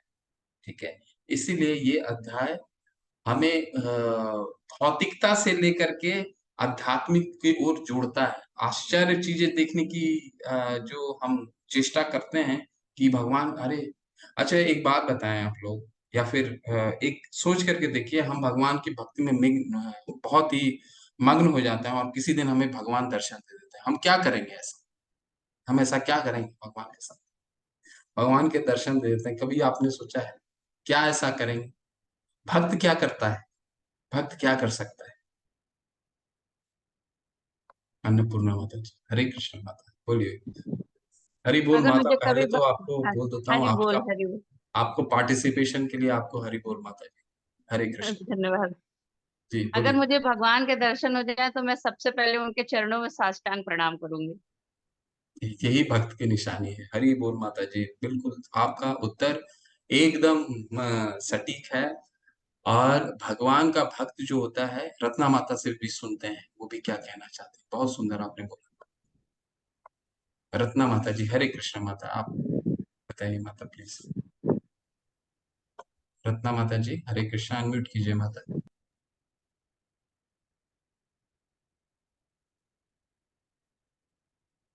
उन्होंने अन- अनम्यूट तो कर रखा है, आवाज नहीं आ रही उनकी। रत्ना माता जी आपकी आवाज नहीं आ रही। प्रभु जी हरे कृष्णा। जी जी, हरे कृष्ण। मेरे हिसाब से अगर हम प्रभु जी का नाम, हरे कृष्णा कृष्ण का नाम अगर हम लोग बार बार लेते रहें तो उनका स्मरण हमेशा होता रहेगा। और अगर वो हमारे स्मरण में हमेशा रहे तो कहीं ना कहीं कभी ना कभी जाके वो हमको हमारे ऊपर जरूर कृपा दृष्टि दे देंगे। मेरा ये विश्वास है। तो इस चीज को मैं मानना चाहती हूँ। और जब भी हम लोग कोई भी काम करें उसको हम लोग एक उनको खुश करने के लिए करें, ऐसा करें कि हम उनके लिए वो काम कर रहे हैं। तो अगर हम अपनी जिंदगी में जो भी काम करेंगे उनको खुश करने के लिए करेंगे तो वो हमें कृपा दृष्टि देंगे। मेरा ये मानना है प्रभु जी। हरि बोल। लेकिन प्रश्न ये था माता जी, अगर आपकी साधना बहुत अच्छी हो जाती है और कभी आपको भगवान दर्शन दे देते हैं तो आप क्या करेंगे? मैं उनसे उनको ही मांगूंगी। हरि बोल, हरे कृष्ण हरे कृष्ण। ठीक है, ठीक है, ठीक है, बहुत सुंदर। जैसे दोनों माताओं ने एकदम सही बोला। भगवान की हम क्या करते हैं? प्रार्थना करते हैं। भगवान हमें दिख भगवान की प्रार्थना क्यों करते हैं? क्या भगवान को देखने के लिए प्रार्थना करते हैं? भगवान को देखने के लिए हम कभी प्रार्थना नहीं करते। भगवान से प्रेम है इसलिए भगवान की प्रार्थना करते हैं। और भगवान हमें दिख भी जाएं तो भी हम उनकी प्रार्थना ही करेंगे। ठीक है। तो बिल्कुल माता जी ने सही किया। अन्नपूर्णा माता जी ने सही बोला और रत्ना माता जी ने भी सही बोला। तो इस अध्याय के माध्यम से हम अर्जुन ये हमें शिक्षा देते हैं कि भगवान का जो वो रूप है जो हम ये देखना चाहते हैं, वो देखना चाहते हैं, वो भक्तों का निशानी नहीं। भक्तों क्या भगवान से प्रेम करते हैं और भगवान को उसी रूप में देखना चाहते हैं जिस रूप में भगवान अर्जुन को दिख रहे थे, द्विभुजा रूप में। इसलिए ये जो अध्याय है ये भक्ति योग का पाठ है। ठीक है। हरे कृष्णा। और किसी का कोई प्रश्न है तो वो पूछ सकते हैं। आज मेरा ही प्रश्न हो गया। संगीता माता जी, हरे कृष्ण, पूछिए प्लीज। संगीता चावड़ा माता जी, पूछिए।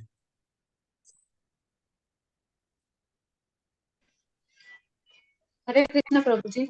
स्फुलिंग का हाँ अर्थ पूछा था मैंने। हाँ, स्फुलिंग का मतलब होता है अंश मात्र से। मतलब स्फुलिंग को कैसे मैं आपको समझाऊं?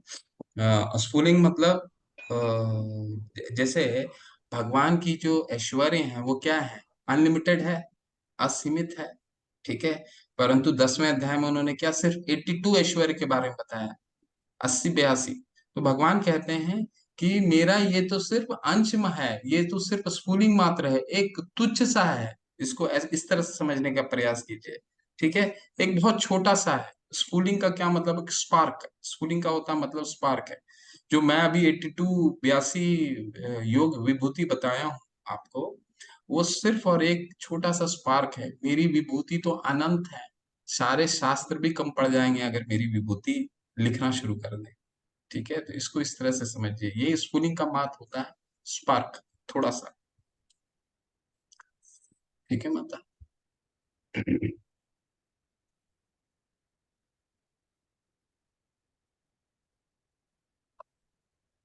और चैट में प्रश्न है किसी का माता? प्रश्न और है? और तो कोई प्रश्न ऐसा नजर नहीं आ रहा प्रभु जी। हम्म संगीता माता का एक प्रश्न है, उनका सुन लेते हैं। हरे कृष्ण माता, संगीता माता जी प्लीज। हरे विष्णु प्रभु जी। हरे कृष्ण माता जी। प्रभु जी मेरे दो प्रश्न हैं। हम्म, पहला प्रश्न तो ये है कि जैसे हमने पिछले अध्यायों में पढ़ा है कि श्री भगवान अपना विस्तार 3 रूप में करते हैं, महाविष्णु, फिर गर्भोदर विष्णु और श्रीधर विष्णु। और जो श्रीधर विष्णु होते हैं वो हर अंश में है। गर्भोदर विष्णु जो है वो ब्रह्मांड में उपस्थित रहकर ब्रह्मा जी की उत्पत्ति करते हैं, जो आगे सृष्टि की रचना करते हैं। तो महाविष्णु कहाँ रहते हैं? मतलब जो हम लोग जैसे विष्णु जी को सोचते हैं तो जो क्षीर सागर में लेटे हुए शेषनाग के ऊपर विष्णु होते हैं, हम तो वही सोचते हैं, तो वही महाविष्णु है। माता जी अभी मैं आपको समझाता हूँ। ये ब्रह्मांड की जो उत्पत्ति होती है, ब्रह्मांड की ये जो तीनों विष्णु हैं, ये तीनों विष्णु का काम है क्या? जैसे हम बोलते हैं ना, ब्रह्मा, शिव और विष्णु महेश, होते हैं ना, हाँ जी। महेश। तो इनका सबका कारण कारण होता है। विष्णु का क्या फंक्शन है? पालन करना। ठीक है, जी एक की उत्पत्ति होती है, एक का संहार होता है और एक का पालन होता है। ठीक है, तो ये जितने तीनों विष्णु हैं ये भौतिक जगत से ही रिलेटेड रहते हैं। अब जो कारण दक्षाय विष्णु होते हैं, कारणो दक्षाय, ये कारण सागर में लेटर रहते हैं। कारण सागर में लेटर रहने का क्या मतलब हुआ कि ब्रह्मांड की उत्पत्ति से पहले ये कारण सागर में लेटे रहते हैं, और ब्रह्मांड की जो उत्पत्ति होती है ये इनके कारण होती है, इनके बुलबुले से होती है। ठीक है, जी आप इसके बाद गर्भोदक्षाय विष्णु आते हैं, जिनके जिसका आपने अभी जिनका जो भौतिक जगत की उत्पत्ति का कारण है, जिनसे जी ब्रह्मा जी आते हैं और फिर सारी सृष्टि उत्पन्न होती है। फिर जी थर्ड टाइम एक्सपैंड करते हैं क्षीरोदक्षाय विष्णु के क्षीर राज, क्षीरोदक्ष जी जो क्षीर सागर में लेटे रहते हैं, जो थर्ड वाले। ठीक है, अच्छा जो अच्छा हर कण में रहते हैं क्षीरोदक्षाय विष्णु।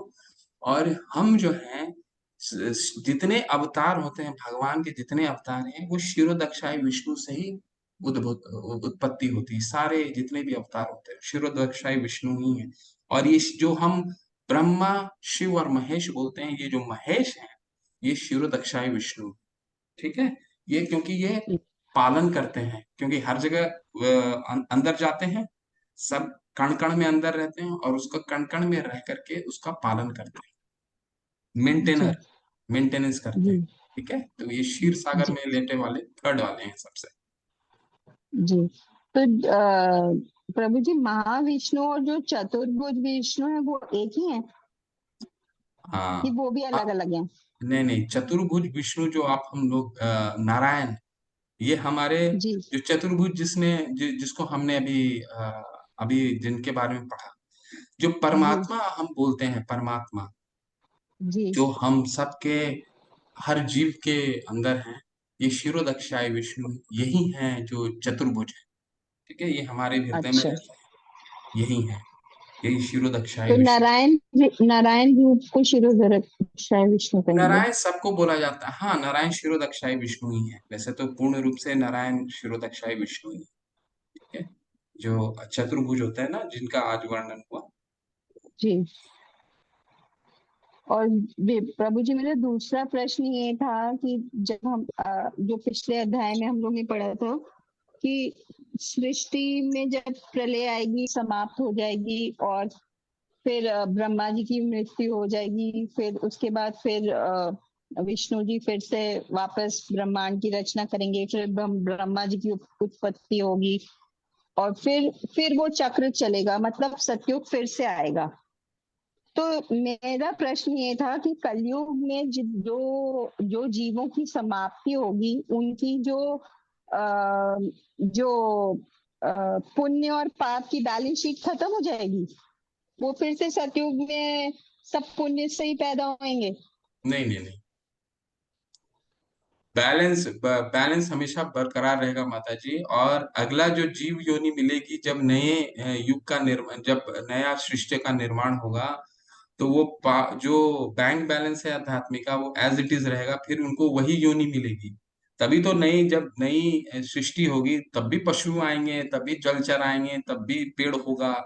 तो जिनका जिनका जो जिस तरह का कर्म रहेगा, उस तरह का उनको योनि नए सृष्टि के निर्माण में भी मिलेगा। वो वो bank balance as it is रहेगा, मतलब वो बैंक बैलेंस नहीं खत्म होता है। ठीक है, क्योंकि आत्मा जो है उसका समाप्ति तो होता नहीं है ना, आत्मा तो शाश्वत है। ठीक है, वो तो जी प्रलय के बाद भी प्रलय के बाद भी वो एज एक्टिव रहता है, लेकिन उसको शरीर नहीं मिलता है। शरीर कब मिलता है? जब ये दोबारा प्रकृति जो एक्टिव होती है, तब उसको शरीर मिलता है, जिस तरह का उसका अम, इच्छा होती है शरीर पाने की, उस तरह का जी शरीर मिलता है, वो कभी खत्म नहीं होता।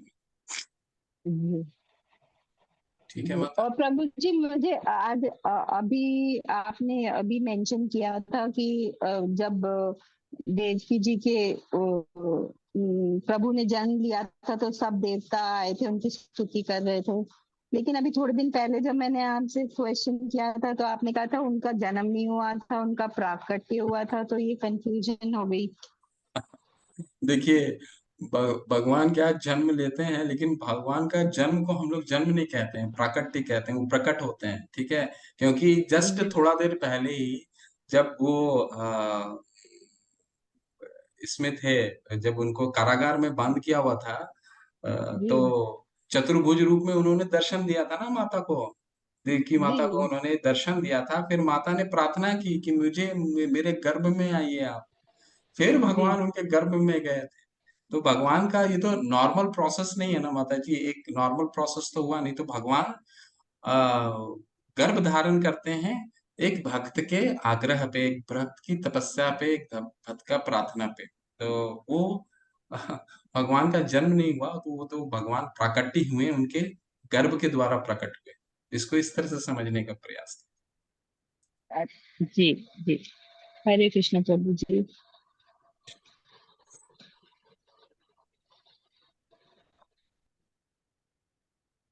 हरे कृष्णा प्रभु जी, मेरा ये प्रश्न था कि जो श्री विष्णु है, महाविष्णु जो है, उनसे तो सारे ब्रह्मांडों की सृष्टि हुई है, मल्टीवर्स उनकी वजह से बना है।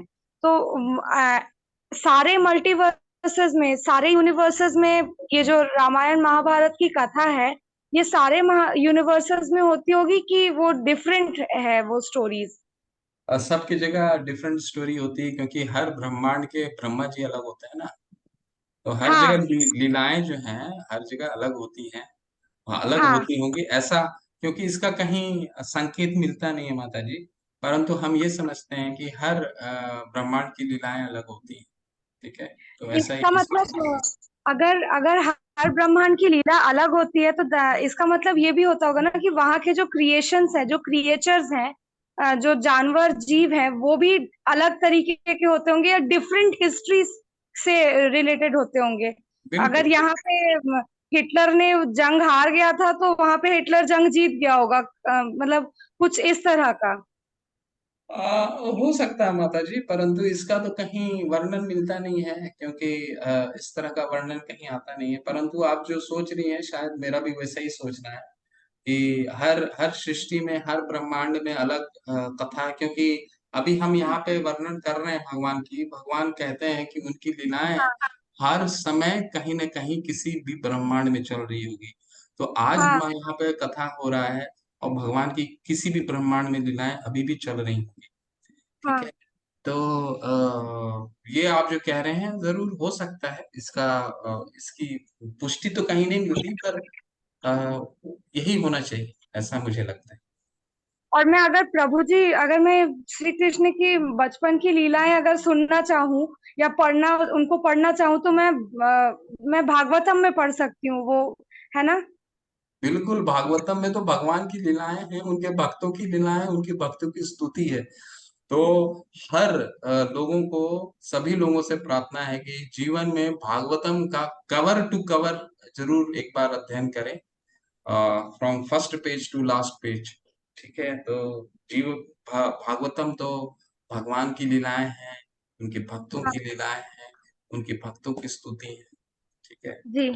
वो तो एंड प्रभु जी, जो आत्माएं होती हैं, जैसे इस यूनिवर्स की जो भी आत्माएं हैं, क्या वो दूसरे यूनिवर्स में भी जन्म ले सकती हैं? नहीं, इस यूनिवर्स में जो है वो यहीं पे उनको शरीर प्राप्त होता है। नहीं तो फिर शरीर प्राप्त होगा, और नहीं तो फिर हाँ वो भगवान को धाम जाएंगे, या तो 14 जगत में रहेंगे। 14 हाँ जो जगत है, हाँ लोक हैं, जो 14 लोक हैं उसमें रहेंगे कहीं ना कहीं। और नहीं तो हाँ अगर उन्होंने भगवान की भक्ति प्राप्त कर ली तो भगवान के धाम जाएंगे। और कोई यूनिवर्स नहीं होता जी, जिस जो यूनिवर्स में है उसका आत्मा वहीं रहेगा। अच्छा, धन्यवाद प्रभु जी। हरे कृष्ण माता। हरे कृष्ण। अन्नपूर्णा माता का प्रश्न है। जी माता जी, प्लीज कुछ पूछना चाहते हैं माता, अन्नपूर्णा माता जी, जी? मैं आपसे दो बातें, मतलब अपनी तरफ कुछ प्रश्न नहीं है, बस आपसे कुछ साझा करना चाहती हूँ जो मैंने गीता में समझा। मैं अभी आपके गीता के कोर्स से पहले भी मैं एक बार खुद से गीता पढ़ रही थी, थोड़ा बहुत पढ़ा, तो वहां पे अध्याय 2 में श्लोक आया, अन्य मानेश्वर में भी न तो जन्मता है, माता जी आपकी आवाज अच्छी नहीं नहीं आ रही, मरता है, न आपकी हेलो, वॉइस ब्रेक हो रही, वॉइस पूरी क्लियर नहीं आ रही मतलब। अब आ रही है आवाज? जी जी बोलिए प्लीज। हाँ, तो मैंने अध्याय 2 में श्लोक पढ़ा था, उसका मतलब है, यह आत्मा किसी काल में ना तो जन्मता है ना मरता है। जब ये श्लोक मैंने पढ़ा तो मुझे आइंस्टीन का एक थ्योरम याद आई। उन्होंने बोला कि एनर्जी कांट बी क्रिएटेड और डिस्ट्रॉयड। तो मुझे लगा आइंस्टीन जी भी गीता ही पढ़ के थ्योरम दिए हैं। आइंस्टीन तो गीता के बहुत बड़े बहुत बड़े उसको बिलीवर थे। आइंस्टीन हो गए, न्यूटन हो गए, ये तो गीता के बहुत बड़े बिलीवर थे माता जी। गीता में बहुत हाँ, उनको। क्योंकि यहाँ पे भी लिखा है कि आत्मा ना उत्पन्न होती है, ये केवल एक रूप से दूसरे रूप में जाती है, चेंज होती है। वही चीज आइंस्टीन ने बताई कि एनर्जी एक रूप से दूसरे फॉर्म में चेंज होती है, बनती नहीं है, नई एनर्जी नहीं बनती। जी और जी। एक और बात आपको बताना चाहूंगी, जैसे अभी आपने बताया कि भागवतम पढ़ना चाहिए जीवन में एक बार, तो मेरी छोटी बेटी है, जब वो मैं गर्भ में थी तो मैंने पूरी भागवत श्रीमद् भागवत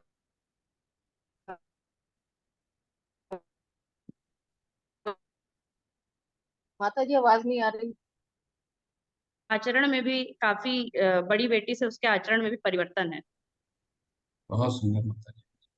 और उसका नाम भी मैंने भागवतम में एक देवी का नाम आया था, कश्यप ऋषि की अदिति का, तो मैंने उसका नाम भी अदिति रखा। अच्छा अच्छा, ओके ओके माता जी, बहुत सुंदर माता।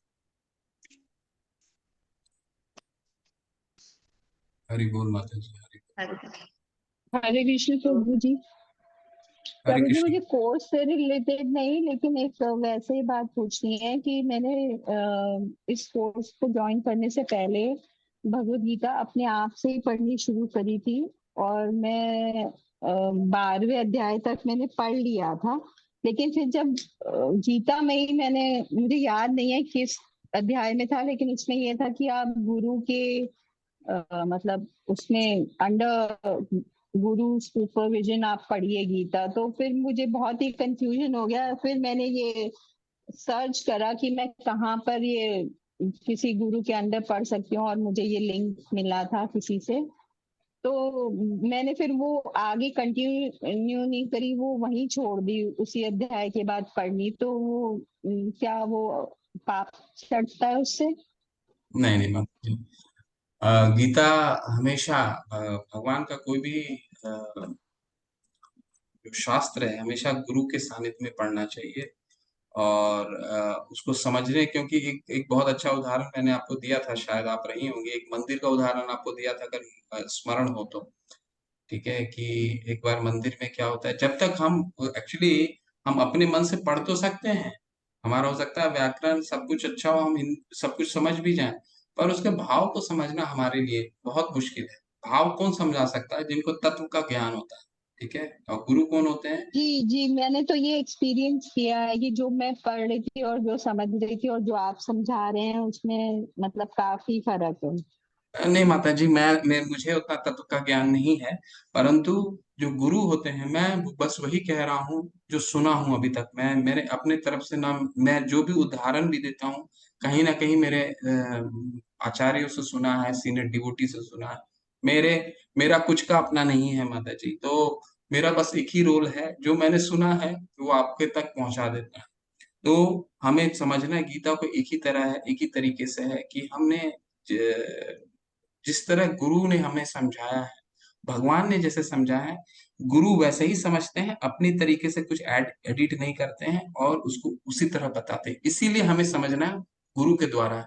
अपने से अगर हम समझेंगे तो उसमें कल्पना अपनी आ जाती है, ऐसा क्यों कहा हमने, ऐसा क्यों कहा। तो एक मंदिर का बहुत अच्छा उदाहरण दिया था आपको, अगर स्मरण हो, कि एक मंदिर में क्या होता है कि वो मंदिर की मैनेजमेंट बहुत ही दुखी हो जाती है, क्योंकि चप्पल जूते पड़े रहते हैं, तो जी स्मरण जी हो। जी जी याद आ गया मुझे। तो स्पिरिट ऑफ द लॉ तो हम पढ़ समझ जाएंगे, बट हम लॉ तो पढ़ समझ जाएंगे उसका, बट स्पिरिट नहीं, भाव नहीं समझ पाते हैं। हो सकता है हम समझ जाएं, हिंदी भी समझ जाएं, सब कुछ समझ जाएं, भाव समझने के लिए हमें अ, गुरु के अंदर ही समझ सकते हैं, नहीं तो नहीं समझ सकते। जी। कोई भी शास्त्र को नहीं समझ सकते।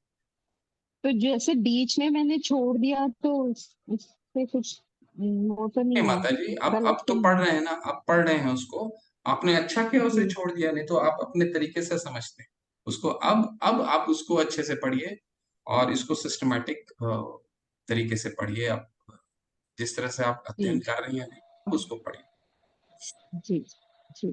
धन्यवाद प्रभु जी। हरे कृष्ण। हरे कृष्ण।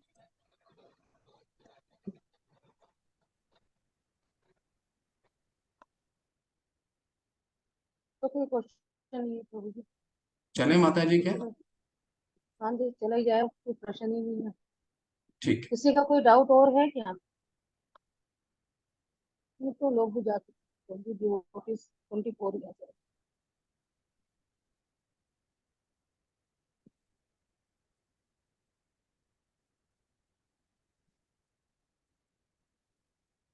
ठीक है, चलते हैं माता जी।